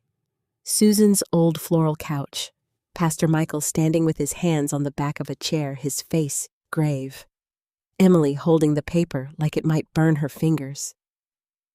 Janice reading the words, "House's only way out," over and over under her breath. "This is financial pressure," Janice said. "And if he's withholding her wheelchair, that's neglect. Maybe abuse." "Not maybe," Susan said. Pastor Michael's voice was quiet. "We need help that has authority." Susan nodded. "Adult Protective Services." "I know someone at the county office," Janice said. Karen Lopez. She's thorough. Call her, Emily said. Susan looked at the debt list again. Not tomorrow. Tonight if there's an emergency line. There was. The first call did not solve everything. Cases rarely move like they do in movies. There are questions, intake forms, jurisdiction, risk levels. Details repeated again and again until pain becomes a report number. But Susan had dates. She had observations. She had the note I had signaled through the window. She had witnesses. And now she had a handwritten debt list that suggested motive. Most importantly, she had the words I had given her without speaking. He took my wheelchair. The APS worker on the emergency line listened. Susan told her I was a disabled woman, 69 years old, isolated from friends, prevented from using my phone, possibly being pressured into assisted living and property sale. She explained that my wheelchair was reportedly locked in the garage. When the worker asked whether there was immediate danger, Susan looked at the rain hitting her kitchen window and thought about me lying inside that house without a way to leave. Yes, she said. I believe there is. The next morning, Eric acted strangely cheerful. He made scrambled eggs, toast, and coffee. He opened the blinds 2 inches instead of 1. He even hummed while he brought in my tray. I've been thinking, he said. I did not answer. We both got emotional yesterday. I looked at him carefully. Did we? He smiled like he was forgiving me. I know you're scared. I'm not scared of care. I'm scared of control. His eyes cooled, but his smile stayed. That's the kind of statement that worries me. Because it's clear. Because it's paranoid. There it was again. The word he was building a case around. Paranoid. Confused. Emotional. Unstable. He sat at the foot of the bed. A woman from Meadowbrook might come by later this week. My stomach clenched. No. Just to talk. No. You haven't even heard what she has to say. I said, no. His smile disappeared. You don't get to keep saying no to everything that helps you. This house helps me. My chair helps me. My friends help me. You are the one stopping all of it. He stood abruptly, and the tray rattled. Fine. Then maybe when people ask, I'll tell them you refuse care. I'll tell them you'd rather crawl on the floor than accept help. You made me crawl. No one will believe that he said. The sentence hung there, not loud, not shouted, just certain. He believed it. He truly believed that if it came down to his word against mine, the world would choose the healthy son over the disabled mother. And maybe if Susan had looked away, he would have been right. Late that afternoon, Eric left again. He locked the front door from the outside, something he had never done before. I heard the deadbolt slide and fear moved through me so sharply I gasped. Locked in. Not just unable to leave. Locked in. I dragged myself to the window and tapped twice. No answer. I waited, my heart hammering. Then I tapped 3 times. Immediate danger. Minutes passed. Then Gloria Bennett walked her little white dog past the house. The dog who usually barked at every leaf stopped beneath my window and sniffed at the bushes. Gloria looked up. She saw me. I held up 3 fingers. Her face changed. She did not wave. She did not call out. She simply tugged the dog along and continued down the sidewalk, calm as a woman out for an ordinary walk. 15 minutes later, Susan's porch light blinked. Once, twice, then stayed on. That evening, while Eric was still gone, Susan and Emily did something brave but careful. They did not break in. They did not touch the house. They walked along the side yard, staying where they had a legal right to be near the property line, and filmed the exterior of the garage through the side window. The garage light was on, and there, partly visible between a stack of storage bins and Robert's old workbench, was my wheelchair. My wheelchair. the black frame, the cushion I had sewn a blue cover for, the small floral ribbon Ava had tied to the handle one spring afternoon, locked away like stolen property. Susan's hands shook so badly Emily had to take the phone and record. They captured the garage window, the visible chair, the locked side door, and the date and time on Emily's phone screen. Then Susan called Karen Lopez at Adult Protective Services again. This time, they had more than concern. They had visual evidence. Karen asked them not to confront Eric. She asked them to keep documenting. She said she would request a welfare visit with law enforcement support if the risk assessment supported it. "Please hurry," Susan said. Karen's answer was firm. "We are moving." Inside the house, I knew none of those details yet. All I knew was that I had given Susan one piece of paper, and somehow the air around the house had changed. I could feel it. The street was too quiet. Eric was too tense when he came home. He looked at Gloria's house, then Susan's, then the garage. He knew pressure was closing in. That night, he stood in my doorway with the green folder under his arm. "We may need to leave for a few days," he said. My blood ran cold. "Leave. Just until people calm down." "Where?" "A place where you can rest." "Meadowbrook." He did not answer. "No," I said. His face darkened. "You don't have a choice." For the first time, I smiled. It was small, weak, but real. "Yes," I said softly. "I do." He stared at me, confused by the calm in my voice. He did not know about the video. He did not know APS had been called. He did not know that Susan had seen my wheelchair with her own eyes. And he did not know that by morning, he would no longer be the only person knocking on my door. The knock came at 9:17 the next morning. I remember the exact time because Eric had just placed my breakfast tray on the bed and the digital clock on the dresser glowed red behind his shoulder. Toast, applesauce, coffee with too much cream. He had been pretending everything was normal again, which frightened me more than his anger ever had. Then came the knock. 3 firm strikes against the front door. Eric froze, not turned, not paused, froze. I looked at him, and in that stillness, I saw the truth. He had been expecting trouble, but not this soon. The knock came again. "Mr. Morris," a woman's voice called from outside. "My name is Karen Lopez. I'm with Adult Protective Services. I need to speak with Crystal Morris." My heart slammed against my ribs. Eric's face drained of color. For one beautiful, terrifying second, the whole house seemed to stop breathing. Then he turned toward me slowly. "Don't say anything stupid." I held his stare. I planned to tell the truth. His eyes sharpened. "Truth is not always what you think it is, Mom." Outside, the woman knocked again. Eric walked to the guest room door and pointed at me.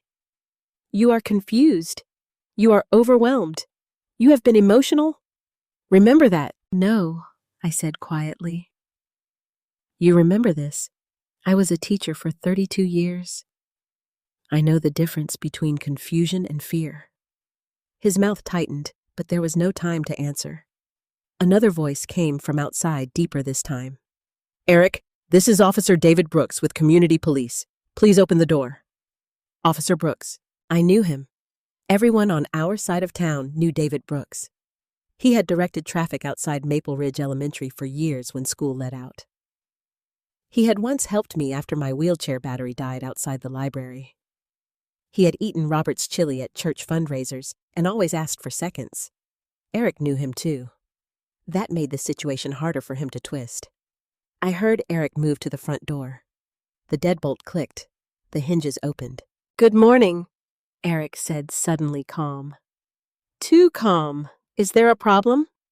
Karen Lopez answered first. Her voice was professional, steady, not unkind. We received a report regarding your mother's welfare. We need to see and speak with her privately. My mother is resting. Then we'll wait until she wakes. She's not in a good state today. Officer Brooks said, Eric, we still need to see her. There was a pause. Then Eric gave a small laugh. This is ridiculous. I know who called you. Susan Carter has been harassing us for days. Karen said, we are not here about Mrs. K. Arter. We are here about Crystal Morris. There was a pause, then Eric gave a small laugh. This is ridiculous. I know who called you. Susan Carter has been harassing us for days. Karen said, we are not here about Mrs. Carter. We are here about Crystal Morris. She has memory issues, Eric said. She gets paranoid. She tells stories when she's upset. I gripped the blanket. There it was. The script. Confused, paranoid, emotional.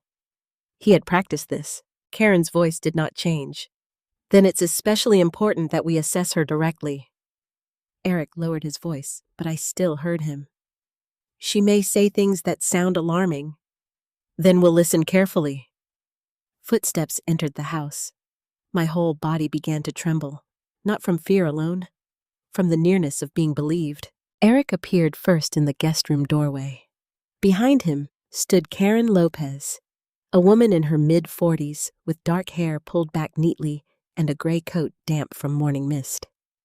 Beside her was Officer David Brooks, tall, broad-shouldered with kind eyes that widened the moment he saw me. Then behind them, on the porch, I saw Susan. She was standing just outside, hands clasped tight in front of her. Emily Sanders stood beside her. Pastor Michael was on the walkway, his face pale and prayerful. Eric saw me looking and quickly stepped sideways, blocking my view. Mom, he said in a warning tone. These people have questions because some neighbors misunderstood things. Karen moved past him slightly. Mrs. Morris? My throat closed around my name. Yes, I managed. I'm Karen Lopez. I'd like to speak with you. Are you comfortable talking right now? Eric answered before I could. She's tired. Karen did not look at him. She looked at me. Mrs. Morris? I took a breath. Yes, I want to talk. Eric's jaw tightened. Karen glanced at him. Well, need privacy. He laughed sharply. Absolutely not. She needs me to help explain. I took a breath. Yes. I want to talk. Eric's jaw tightened. Karen glanced at him. Well, need privacy. He laughed sharply. Absolutely not. She needs me to help explain. No, I said. Everyone looked at me. I forced the words out. I do not need him to explain me. Officer Brooks stepped closer to Eric. Let's give them space. This is my house, Eric snapped. No, I said from the bed. It is mine. Silence. That was the first time I had said it in front of others. Eric turned toward me, stunned by the betrayal he believed I had committed. But it was not betrayal to name what belonged to me. My house, my voice, my truth. Officer Brooks guided Eric into the hallway. Eric resisted for a second, then went muttering under his breath. Karen pulled the chair closer to my bed and sat down. Her face softened. Mrs. Morris, can you tell me what's been happening? I looked at the doorway. Officer Brooks stood there making sure Eric stayed back. Susan's face was still visible through the front entry beyond the hall. Her eyes met mine. She gave the smallest nod. So I told the truth. At first, my voice shook. I told Karen how Eric moved in after his divorce, how he began taking my mail, my keys, my phone, how he stopped people from visiting, how he told others I was resting when I was sitting awake. how he made me feel childish for wanting ordinary things. Then, I told her about the morning my wheelchair disappeared. Karen's expression changed then. Not dramatically, but enough. You woke up and it was gone. Yes. Did you ask him where it was? Yes. He said he moved it somewhere safe. Did he return it? No. How many days have you been without it? I counted silently, though I already knew. 9. Karen's pen stopped. 9 days? Yes. And during that time, how have you moved? Heat rose to my face, but I did not look away. I crawled. Behind her, Officer Brooks closed his eyes for one brief second. Karen's voice remained gentle. To the bathroom. To get food, water. When he allowed help, he helped me. When he didn't, I stayed where I was. Once I crawled to the window to signal Susan. Karen wrote something down. Then she asked, "Where is your wheelchair now? In the garage?" Eric shouted from the hallway. "That's not true," Officer Brooks said firmly. "Eric, stay back." Karen looked at me again. "Are you certain?" "Yes. How do you know I heard him moving it there?" "And Susan saw it through the garage window." Eric's voice rose. "She was trespassing," Officer Brooks said firmly. "Eric, stay back." Karen looked at me again. "Are you certain?" "Yes. How do you know? I heard him moving it there." "And Susan saw it through the garage window." Eric's voice rose. "She was trespassing," Susan called from the porch. "I was standing by the side property line." Karen did not react to either of them. "Mrs. Morris, has your son discussed moving you out of this home?" "Yes." "To a facility?" "Yes. Meadowbrook Senior Living. Do you want to move there?" "No." "Has he asked you to sign any documents?" "He tried to talk about my future. I found papers." "What kind of papers? A care facility application?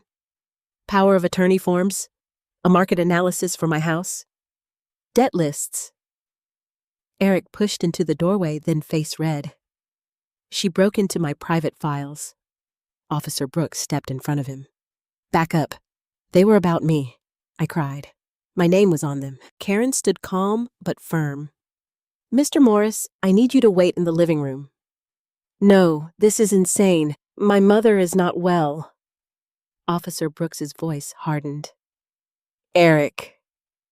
For the first time, my son looked afraid. Not sorry. Afraid. Karen turned back to me.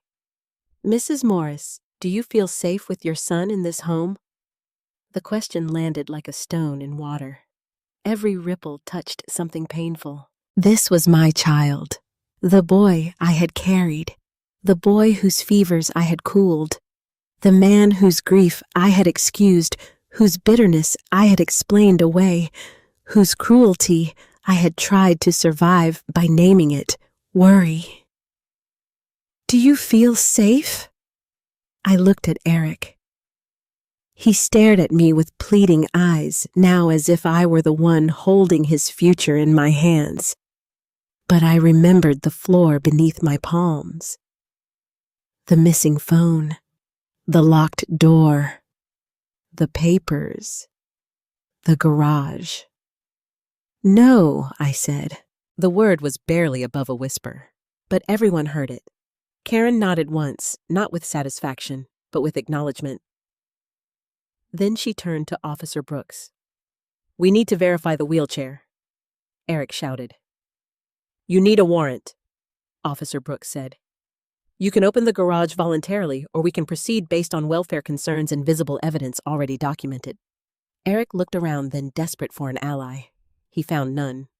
Not in Karen, not in Officer Brooks, not in Susan standing at the door, not in Pastor Michael, not in Emily, and not in me. His shoulders dropped just slightly. The garage key was in his pocket. I knew because I heard it jingle when his hand trembled. As Officer Brooks escorted him toward the garage, Karen stayed with me. Susan stepped carefully into the hallway, her eyes asking permission before she entered the room. Karen glanced at me. "Is it all right if Mrs. Carter comes in?" Tears filled my eyes. Yes, I whispered. Susan crossed the room faster than I had seen her move in years. She did not hug me too hard. She knew my pain. She simply took my hand between both of hers and pressed it to her cheek. "Oh, Crystal," she breathed. That was all. No speech, no drama, just my name spoken like I still belonged to the world. From the garage came the sound of a lock turning, then the heavy groan of the door lifting. A long silence followed. Then Officer Brooks's voice, low and grim. "Karen, you need to see this." Eric said nothing. Susan squeezed my hand. Karen left the room and walked down the hall. I could not see the garage from where I lay. I could only hear footsteps, voices, the scrape of something being moved. Then after 9 days of being trapped inside my own body and my own house, I heard a sound I knew better than any voice. The soft roll of my wheelchair tires across the floor. And for the first time since Eric had taken it, I began to cry, without trying to hide it. The sound of my wheelchair rolling down the hallway was unlike any music I had ever heard. For 9 days, I had imagined that sound while lying awake at night. I had replayed the soft hum of the tires across hardwood floors, the familiar click of the brakes, the comforting weight of the handles beneath my palms. Now it was real. Officer David Brooks pushed it slowly toward the guest room. He stopped in the doorway and looked at me before speaking. "Mrs. Morris," he said quietly, "is this your wheelchair?" I could not answer at first. The blue floral cushion I had sewn by hand was still attached. Ava's faded pink ribbon fluttered from the right handle. A tiny scratch near the left wheel where I had bumped into Robert's old workbench years ago caught the morning light. It was mine. "Yes," I whispered. David nodded once. Then he looked over his shoulder toward Karen Lopez. She identified it immediately. Karen stepped into the room carrying a small notebook. Her expression remained calm, but there was a firmness in her eyes that had not been there when she first arrived. "Mrs. Morris," she asked gently, "have you had access to this wheelchair at any point during the last 9 days?" "No." "Did anyone tell you where it was?" "No." "Did your son ever offer to return it?" "No." She wrote several lines before closing the notebook. Outside in the hallway, Eric was speaking rapidly. "You're making assumptions. I put it in the garage because she kept trying to go outside without supervision." Karen turned toward him. "You intentionally removed her primary mobility device." "I was protecting her. For 9 days. She doesn't remember time correctly." I spoke before Karen could. "I remember every day. Everyone turned toward me. I remember crawling across the carpet until my hands bled." Silence settled over the room. I remember begging for water because I couldn't reach the kitchen. Another silence. I remember hearing my friends outside my own house while my son told them I was sleeping. Susan covered her mouth. Pastor Michael lowered his head. Officer Brooks looked directly at Eric. "Do you have an explanation for that?" Eric rubbed both hands across his face. "You don't understand how difficult she's become," Karen asked quietly. Difficult because she wanted her wheelchair. She refused to listen. She wanted contact with friends. They interfere. She wanted access to her own phone. She gets scam calls. She wanted to leave the house. She could get hurt. Karen nodded thoughtfully. Then she asked the question that changed everything. "Mr. Morris, where are the property documents your mother described?" Eric blinked. "What?" "The folder." "There is no folder." I looked directly at Karen. "Green." She looked back at me. "Green. Yes." In the hallway closet. Eric immediately answered. There isn't anything important in there. Officer Brooks looked toward the hallway. I think we should verify. Eric stepped in front of the closet. You don't have permission. Karen folded her arms. Mrs. Morris owns this home. Yes, I answered. Karen looked at me.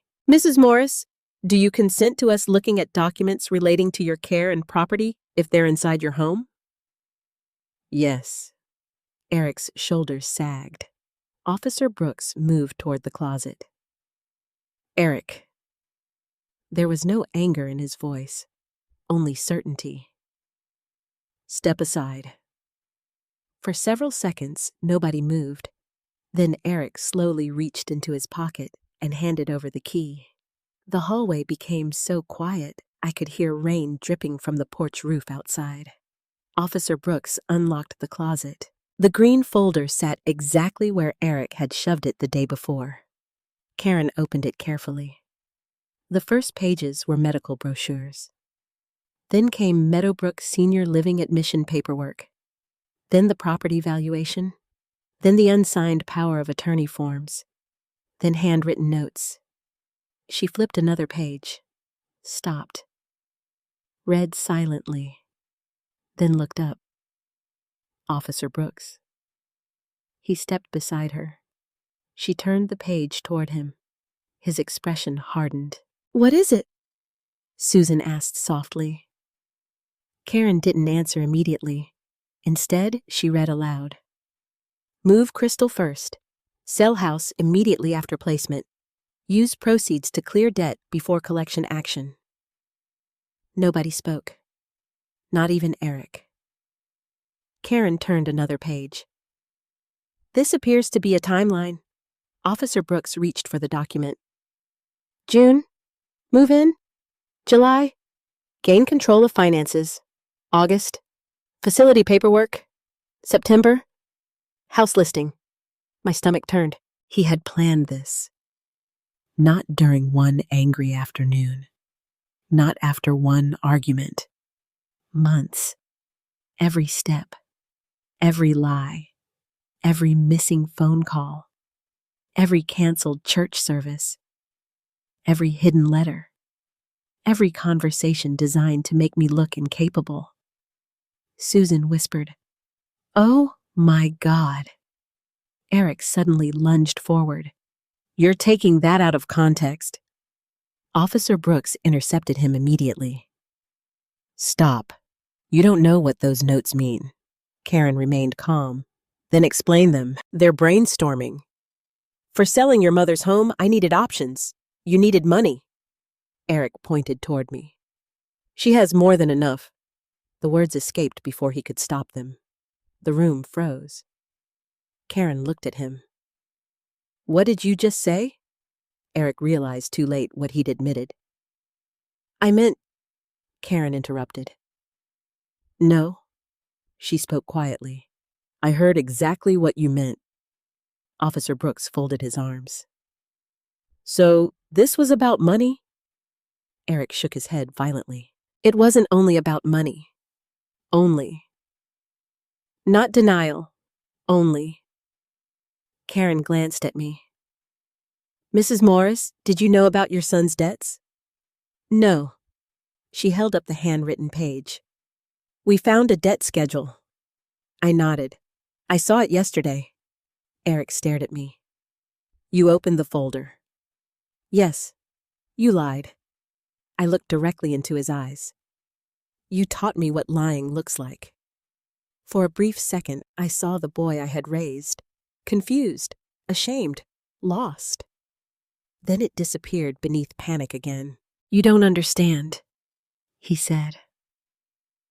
Nobody answered. He took one step backward. My divorce ruined me. Silence. I lost everything. Still silence. I was going to fix it. Karen asked softly why. By taking away your mother's freedom. You don't understand? He said.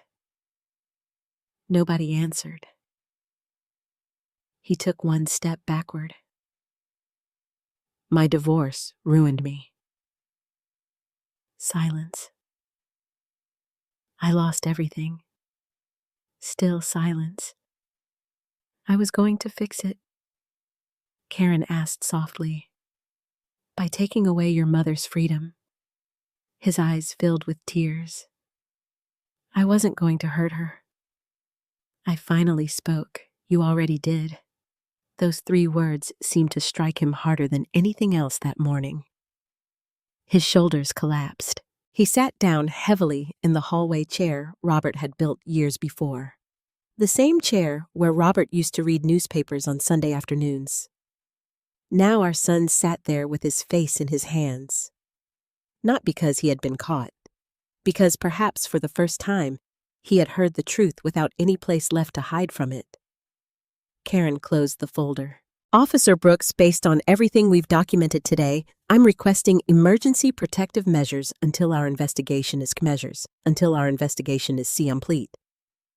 David nodded. I agree. Eric looked up sharply. What does that mean? It means Karen answered evenly that Crystal's safety comes first. You're throwing me out, non complete. David nodded. I agree. Eric looked up sharply. What does that mean? It means Karen answered evenly that Crystal's safety comes first. You're throwing me out. No. You can't. This is not your property. He looked at me, desperate now. Mom!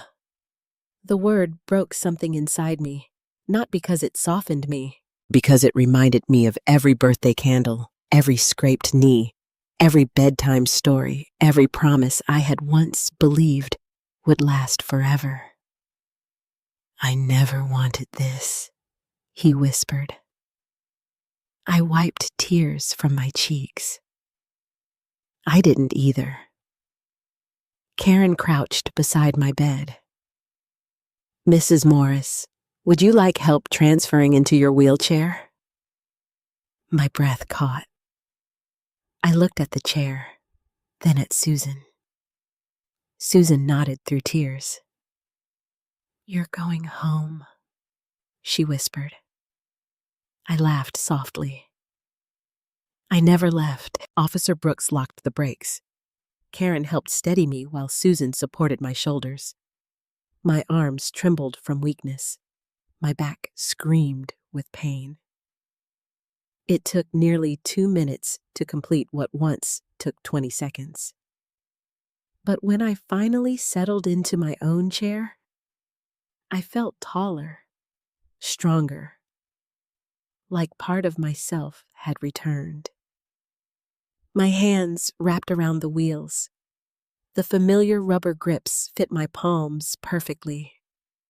I rolled forward exactly 3 feet, only 3. Yet those 3 feet felt longer than the miles I had traveled during happier years. Susan laughed through her tears. There she is. Pastor Michael smiled for the first time all morning. Emily wiped her eyes. Officer Brooks quietly looked away, giving me the dignity of pretending he hadn't become emotional. I looked toward Eric. He was still sitting in Robert's chair. His face looked older, smaller. He watched me place my hands confidently on the wheels. He watched me move without asking permission. He watched the lie he had spent weeks building collapse with every inch I rolled, because the truth was sitting right in front of everyone now. A woman who had never forgotten how to live independently. A wheelchair that had never been lost. A son who had hidden it. And a community that had refused to stop asking one simple question. Where is Crystal Morris? Now they knew. And so did everyone else. The first thing the community gave back to me was not money or repairs or even the wheelchair. It was space to breathe. After Karen Lopez documented the garage, the folder, the missing phone, and my statement, she explained the emergency plan in a calm voice, while Eric sat in the living room with Officer Brooks beside him. "Mrs. Morris," she said, "you have the right to remain in your home. You have the right to access your mobility device, your phone, your mail, your finances, and your visitors. We are going to make sure those rights are protected while this investigation continues." Rights. Such a small word. Such a powerful one when someone has spent days treating your basic needs like favors. Eric was told to leave the house temporarily while the county reviewed the case. He argued, of course. He said he had nowhere to go. He said I was making a mistake. He said people were manipulating me. But this time, nobody allowed his voice to become bigger than mine. Officer Brooks stood near the door while Eric packed a bag. I watched from my wheelchair in the hallway. My hands were folded in my lap so he would not see them shaking. When Eric came down the stairs, he looked at me. "Mom," he said softer than before, "you're really going to let them do this?" I swallowed the old instinct to comfort him. "No, Eric," I said. "You did this." His face twisted, not with sorrow exactly, but with the shock of a man finally meeting a boundary he could not push through. He left without another word. When the door closed behind him, the silence that followed was not peaceful at first. It was enormous. It filled every room. It touched every place where his footsteps had been. Then Susan Carter walked over and opened the blinds. Sunlight poured into the living room. I had not realized how dark the house had become until light returned to it. Within hours, the home that had felt like a cage became something else entirely. A rescue site. Susan made tea in my kitchen without asking where anything was because she already knew. Emily Sanders sat at the dining room table and began organizing documents into neat piles: medical, property, financial, personal. Pastor Michael called 2 deacons from church to replace the lock Eric had controlled. Gloria Bennett brought soup and stood in the doorway fussing over me until I finally laughed. "You look like you're planning to feed the entire street," I told her. She lifted her chin. "Maybe I am." By evening, people had created a schedule. Susan would stay with me the first night. Janice Whitfield would help check my medications and contact my doctor. Emily would help me freeze my credit and change online banking passwords. Pastor Michael would coordinate volunteers for house safety repairs. Officer Brooks promised extra patrols for a few nights. I sat in the living room wrapped in a quilt watching them move around me with purpose. For years, I had been the one organizing help. Now help had organized itself around me. That was harder to accept than I expected. When everyone finally left except Susan, I stared at the cup of tea in my hands and whispered, "I don't know how to receive all this." Susan sat beside me. "Then start by not apologizing for it." "I feel like a burden." She looked at me sharply. "Crystal Morris, don't you dare use his language for yourself." That broke me. I cried then. Not pretty tears. Not quiet, dignified tears. I cried from my chest, from my bones, from every humiliating moment I had swallowed, because I thought surviving meant staying calm. Susan did not tell me to stop. She did not say, "Be strong." She just held my hand and let me grieve the son I had lost while he was still alive. The next morning, the repairs began. The front ramp, which Eric had neglected until one board wobbled dangerously, was reinforced by 2 men from church. Howard Miller arrived with fresh groceries and placed peaches in a bowl on my counter without a word. Ava came with her mother and tied a new ribbon to my wheelchair handle, bright yellow this time. "For sunshine," she said. I bent down and kissed her forehead. Sunshine is exactly what I needed. The Retired Teachers Association sent more help than I knew what to do with. Emily brought 3 women who had once worked beside me at Maple Ridge Elementary. They hugged me carefully, then got to work labeling cabinets, lowering frequently used items, and clearing pathways Eric had cluttered with boxes. "He called this protecting you," one of them muttered, moving a stack of storage bins away from the hallway. "No," Emily said. "He called it care." The room went quiet, because everyone understood the difference now. Care opens doors. Control closes them and says it is for your own good. By the 3rd day, Pastor Michael arrived with a surprise that made me cover my mouth. A new power wheelchair. Not brand new from a showroom, but nearly new, donated by a church member whose husband had passed away the year before. It had a cushioned seat, easy controls, and a small basket attached to the front. "We had it inspected," Pastor Michael said. "It's safe. If you want it, it's yours." I stared at it. "I can't accept that." Susan crossed her arms. "There you go again." Pastor Michael smiled gently. "Crystal, you spent decades helping people move forward. Let someone help you do the same." I looked at the chair, then at the people standing in my living room. Susan, Emily, Gloria, Howard, Janice, Pastor Michael, Ava, and her mother. People I had loved in small, ordinary ways across many years. A ride to an appointment, a casserole, a reading lesson, a prayer, a phone call on a lonely anniversary. I had thought those acts disappeared after they were done. But kindness, I learned, does not disappear. It waits. It gathers interest in the hearts of others. And sometimes, when you are the one who cannot stand it, returns to lift you. I transferred into the power chair with Janice and Susan helping. My body was still weak. My pride was still bruised. But when my hand touched the control and the chair moved forward with a smooth, quiet glide, a laugh escaped me. A real laugh. The kind I had not heard from myself in weeks. Ava clapped. Gloria cried. Howard pretended to inspect the ceiling.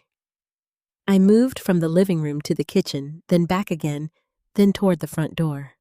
Susan opened it wide.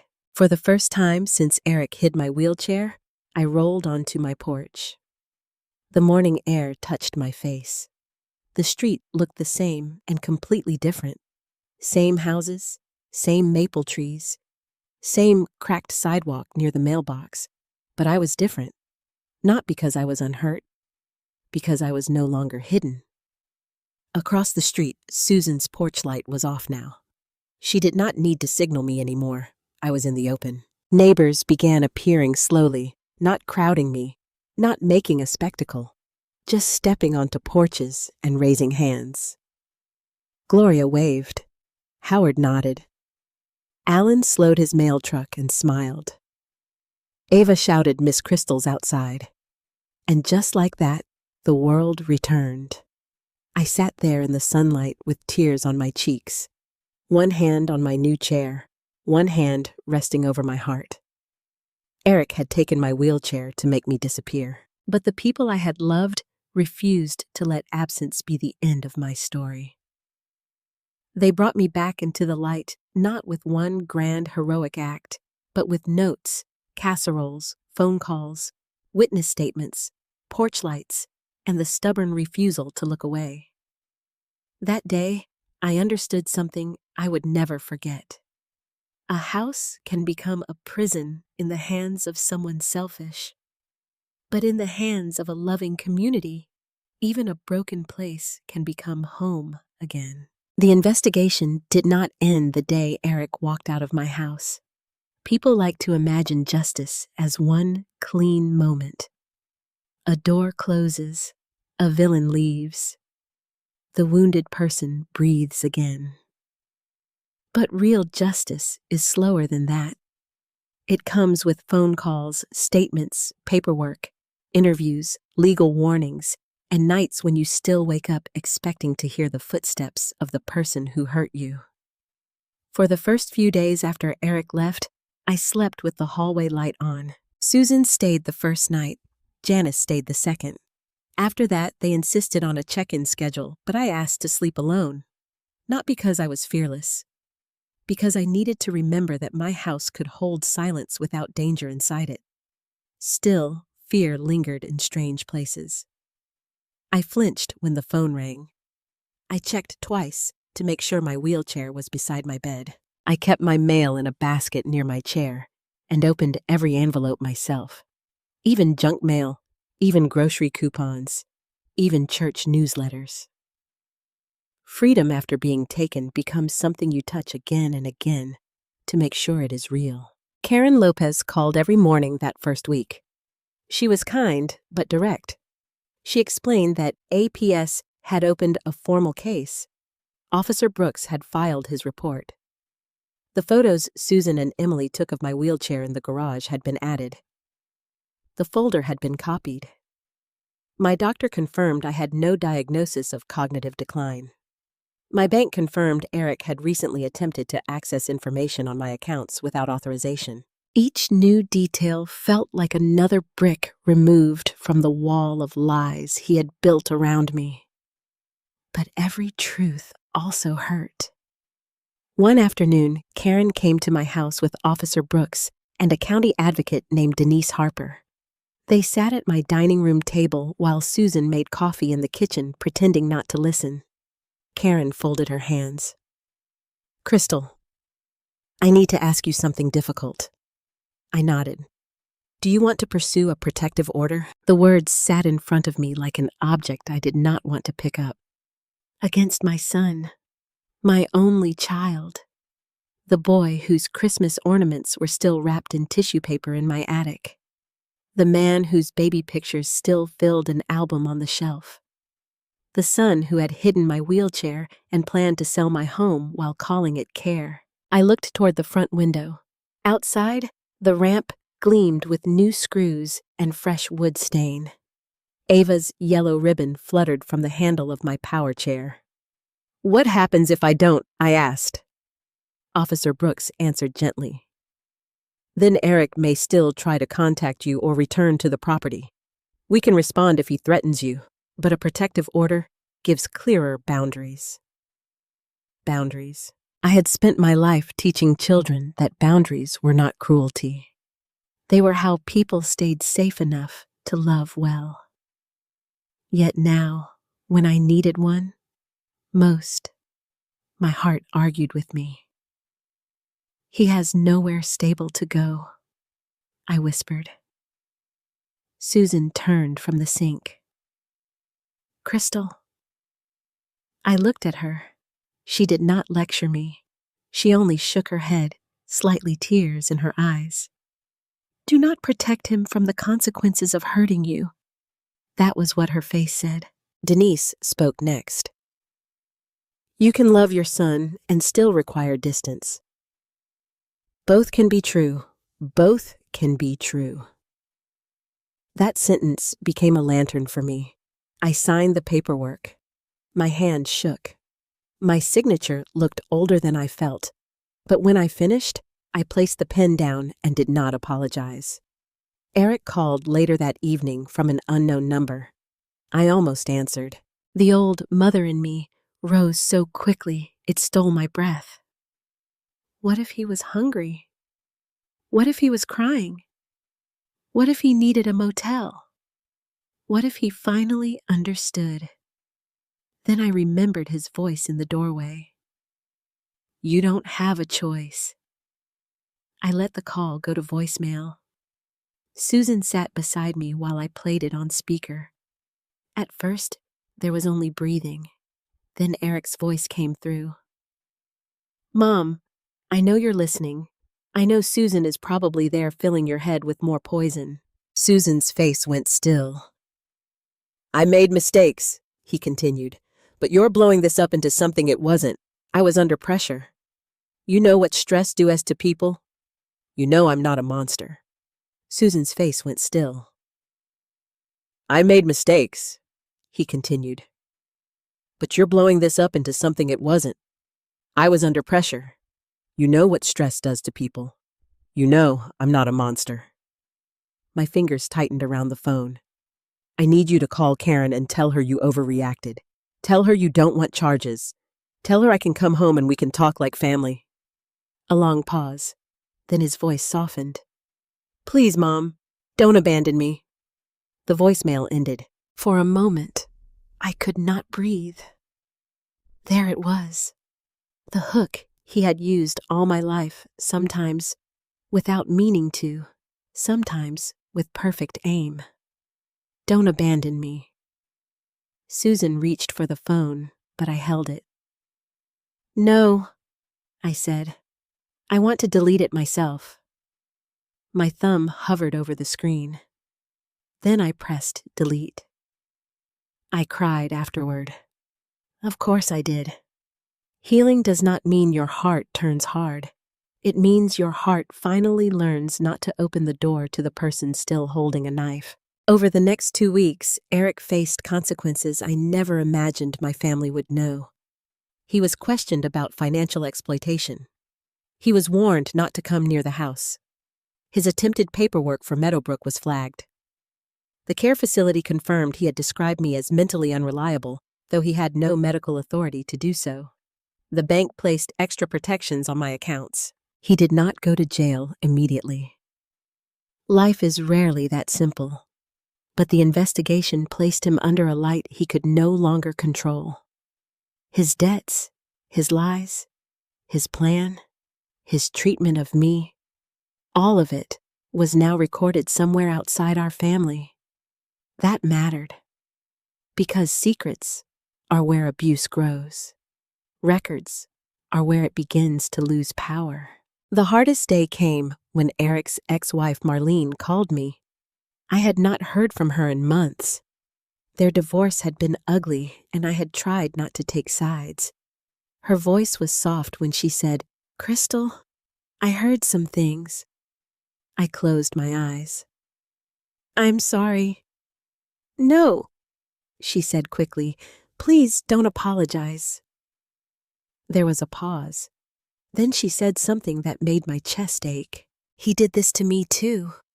Not the wheelchair, but the control, the money, the way he made me feel crazy when I knew something was wrong." I gripped the phone. "I wish I had known."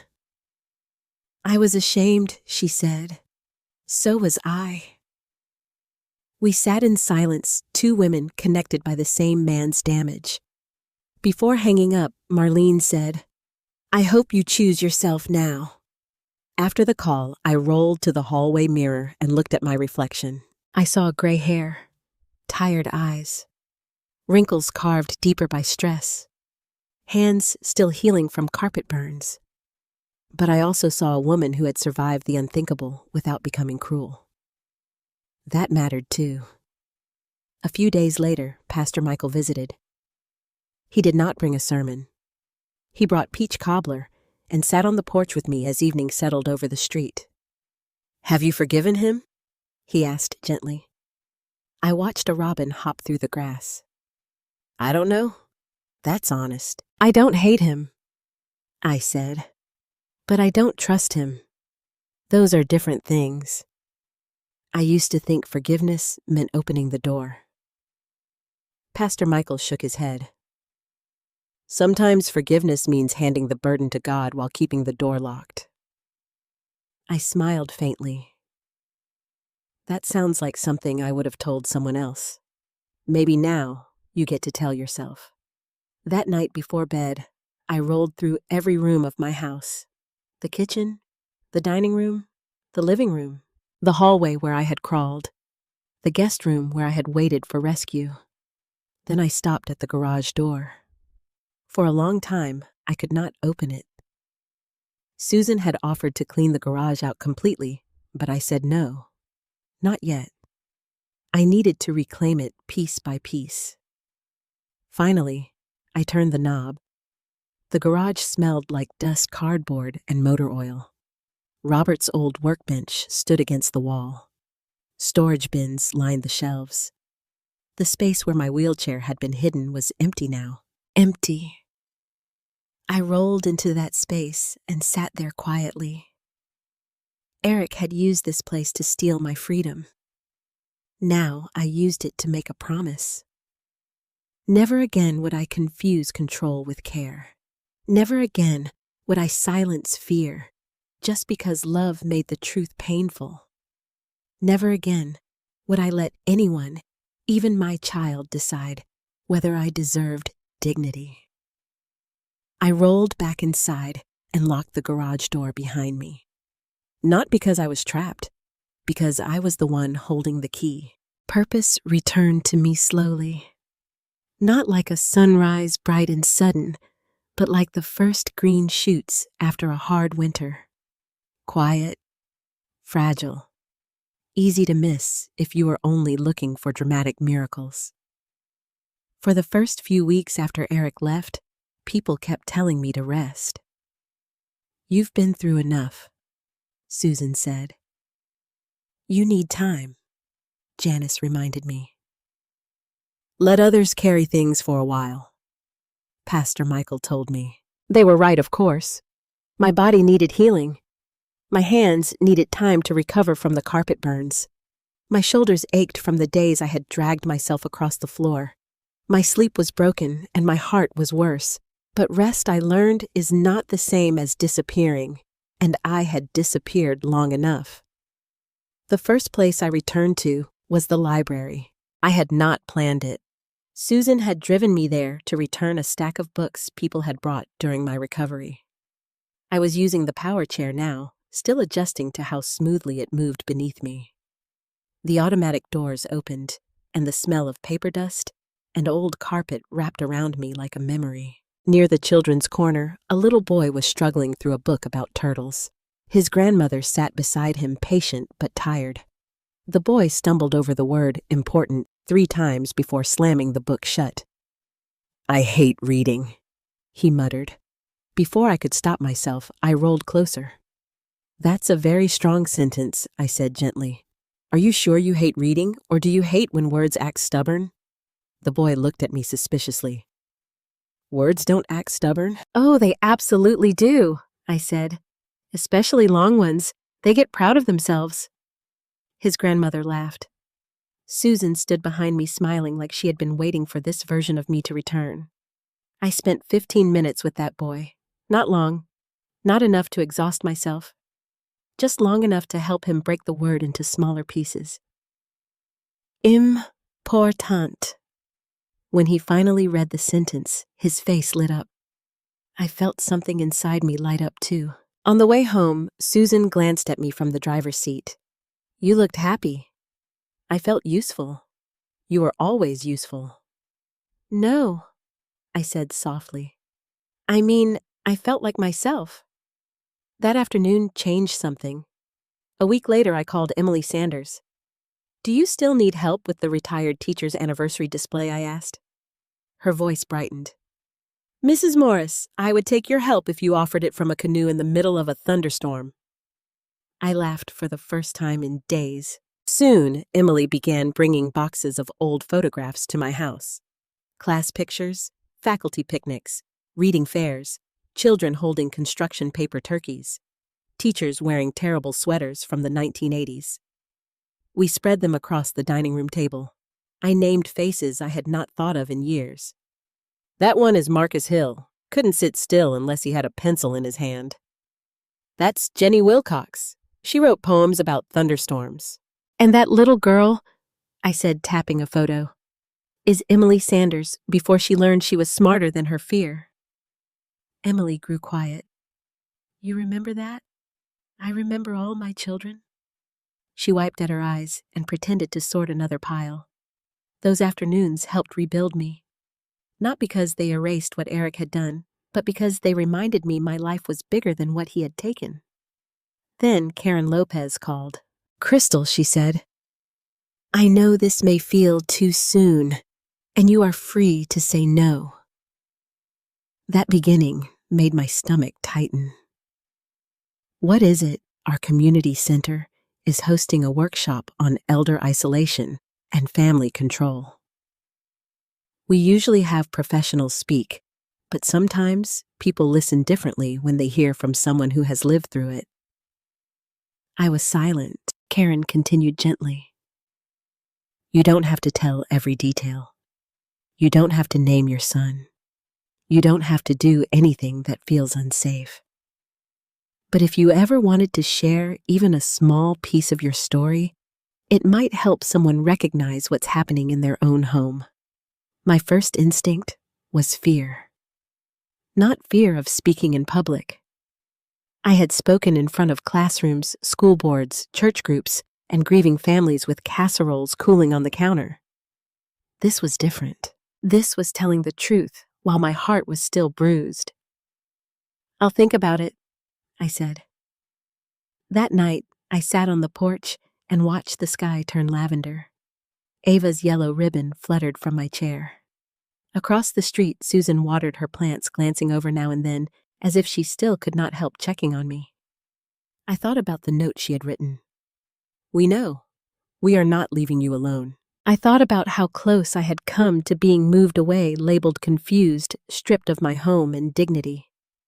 Then I thought about other women my age, older, younger.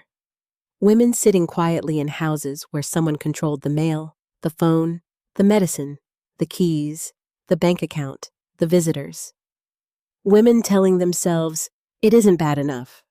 Women thinking, no one will believe me. Women afraid to name harm because the person hurting them shared their blood. The next morning, I called Karen back. Yes, I said, I'll speak. The workshop was held in a multi-purpose room at the Franklin County Community Center. I expected maybe 12 people. There were 47. Some sat with walkers beside them. Some came with daughters or neighbors. Some wore church clothes. Some wore uniforms from home health agencies. A few kept their arms folded and their eyes down, as if they had only come to listen from a safe distance. Karen spoke first about warning signs. Isolation, financial pressure, withholding mobility aids, controlling medical decisions, speaking over the older adult, using words like confused, difficult, or unsafe to silence them. Each phrase landed in me like a bell. Then she introduced me. My hands trembled as I rolled to the front. For one moment, I saw Eric's face in my memory. You're making me the bad guy. You don't have a choice. No one will believe that. I took a breath. My name is Crystal Morris. I began, and I used to think abuse had to look loud to be real. The room went still. I told them about small things first. The phone calls answered for me. The mail opened. The church visits canceled. The way care slowly turned into permission. I did not tell every detail. I did not need to. The room understood before I reached the worst part. Then I said, one morning my wheelchair was gone. A woman in the second row covered her mouth. I continued, I did not lose it. I did not forget where I left it. It was taken from me by someone who said he loved me. My voice broke, but I did not stop. And I want you to hear this clearly. If someone takes away your way, to move your way, to call your way, to speak your way, to choose, that is not protection. That is control. By the time I finished, several people were crying. So was I. But I was not ashamed. Afterward, a woman with silver hair and a purple cardigan waited until most people had left. She approached me slowly. My nephew has my checkbook, she whispered. I looked at her. He says I get confused with numbers. Do you? I asked gently. Her chin trembled. No. I reached for her hand. Then let's find someone here who can help you make a safe plan. That was how it began. Not as a grand mission, just one woman, then another. Then a daughter who suspected her mother was being controlled by a brother. Then a church volunteer who wanted to know what signs to watch for. Soon, Karen asked if I would help start a monthly support circle at the community center. I hesitated, but only for a day. We called it Still Our Own Voices. At the first meeting, 9 people came. At the second, 16. By the third, we had to move to a larger room. I did not become a hero. I dislike that word. Heroes sound separate from ordinary people, and what saved me was ordinary people refusing to behave as if suffering was none of their business. But I became a witness. That was enough. Each month, I sat in my power chair at the front of the room and reminded people what I had learned the hard way. You are allowed to answer your own phone. You are allowed to open your own mail. You are allowed to say no to a facility. You are allowed to ask why papers need your signature. You are allowed to love your family and still protect yourself from them. And most importantly, you are allowed to be believed. One afternoon after a meeting, Susan drove me home. The sun was low, turning the windows gold.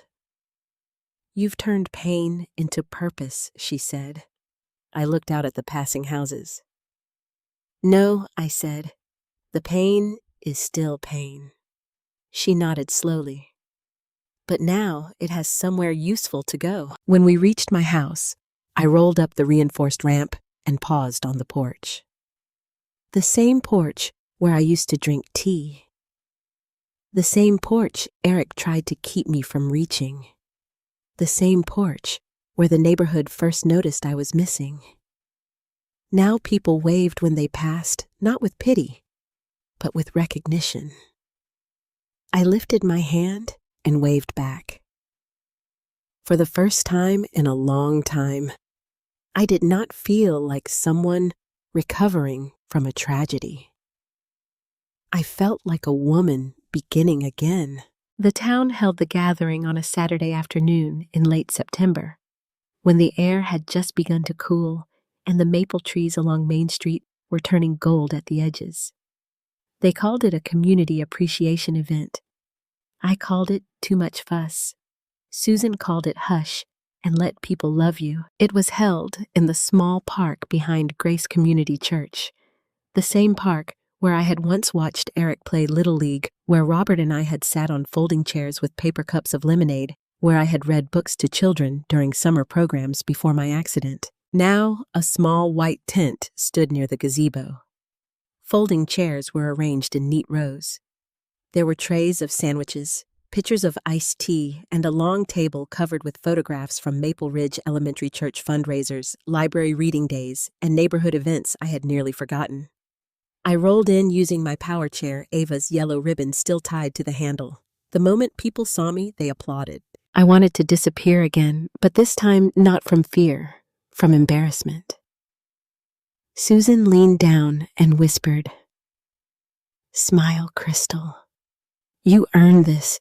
I didn't do anything." She squeezed my shoulder. "You survived." Those two words settled over me. You survived. For so long, I had measured strength by what I could give others. That day, I began to understand that surviving with your heart intact is also a kind of service. It tells someone else you can make it through too. Pastor Michael opened with a prayer. Emily spoke about my years as a teacher. Howard Miller told the story of how I once organized meals for his wife after her surgery. Ava stood on a small step stool and proudly read a paragraph from a book about turtles. When she reached the word important, she paused, looked at me, and grinned. "Important," she said carefully. The crowd laughed and clapped. I cried. Then Karen Lopez spoke not about private details, but about community responsibility. "Safety is not only a family matter," she said. "Dignity is not optional. When someone disappears from their own life, we must ask why." Her words moved through the crowd like a quiet bell. Then Pastor Michael turned toward me. "Crystal, would you like to say a few words?" I had known this was coming. I had even written notes. They were folded in my purse, but when Susan handed them to me, I only held them for a moment before setting them on my lap. Some truths do not need paper. I rolled to the front of the tent. The faces before me blurred slightly. Former students, neighbors, church members, the mail carrier, the grocery store owner, the woman from my support circle with the purple cardigan, people who had become witnesses to my pain and builders of my recovery. I took a breath. For a while, I thought the worst thing my son took from me was my wheelchair. The crowd grew still. It was not. My voice trembled, but I kept going. A wheelchair is important. Mine gave me movement independence and dignity. When it disappeared, my world became smaller than I ever imagined. But the worst thing he tried to take was my belief that I still had a voice. Susan wiped her eyes. He wanted me isolated. He wanted others to believe I was confused. He wanted my fear to sound like weakness. But all of you heard the silence around my house and refused to ignore it. I looked at Susan. You noticed. I looked at Pastor Michael. You asked. I looked at Emily. You remembered who I was. I looked at Karen and Officer Brooks. You listened. Then I looked at the crowd. And because of that, I am here. The wind stirred the leaves behind the tent. I used to believe independence meant never needing help. I was wrong. Sometimes independence survives because the right people stand beside you when someone else tries to take it away. A few people nodded, so thank you. Not for saving a helpless woman. I was never helpless. Thank you for helping a strong woman when she was trapped. That was when the applause came. Not loud at first. Then, rising. I lowered my head and let it wash over me. For the first time, I did not feel ashamed of being seen. After the ceremony, people surrounded me gently. No one crowded too close. They knew better now. They asked before hugging. They let me choose when to speak and when to rest. Near sunset, I rolled away from the tent toward the walking path that curved through the park. Susan started to follow, then stopped when I raised my hand. I'm all right, I told her, and I was. The path was smooth beneath my wheels. The air smelled like cut grass and fallen leaves. Children laughed near the swings. Somewhere behind me, people were packing up chairs and folding tablecloths. I rolled past the old baseball field and stopped beneath a maple tree. For a moment, I thought of Eric. Not with hatred, with grief. I did not know what would become of him. The investigation continued. His debts remained. His choices now belonged to him, not me. Maybe one day he would face himself honestly. Maybe he would not. But I had finally learned that a mother's love does not require a mother's destruction. I could pray for him from a distance. I could hope for his healing without handing him the keys to my life. I could remember the boy he had been without allowing the man he became to harm me again. The sun lowered behind the trees, turning the sky orange and pink. I placed both hands lightly on the arms of my chair. This chair was not a symbol of weakness. It was a witness. It had carried me through loss, survival, humiliation, rescue, and return. Eric had hidden it to stop me from moving forward. But here I was, moving forward anyway. As I rolled back toward the glowing lights of the gathering, Susan saw me and waved. Ava ran beside her mother. Pastor Michael lifted one hand. Emily smiled through tears, and I understood the final truth of my story. One person can try to trap you in darkness, but an entire community refusing to look away can become the doorway back to light. Life taught me that love without respect can become control, and control dressed up as care is still control. No parent, no elder, no disabled person, and no vulnerable person should ever have to earn the right to move freely, speak clearly, open their own mail, answer their own phone, or make choices about their own home. Crystal's story is a reminder that abuse does not always arrive shouting. Sometimes it arrives with soft excuses, locked doors, hidden keys, and phrases like, "I'm only protecting you." That is why community matters.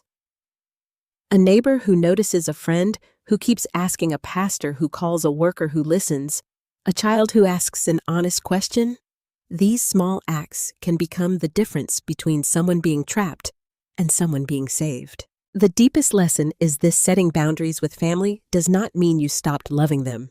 It means you finally started loving yourself with the same tenderness you gave everyone else. If this story moved you, please share your thoughts in the comments. Have you ever seen someone confuse control with care? Where are you watching from, and what time is it there? Like this video. If you believe every person deserves dignity, and subscribe for more emotional stories about truth, courage, justice, and healing.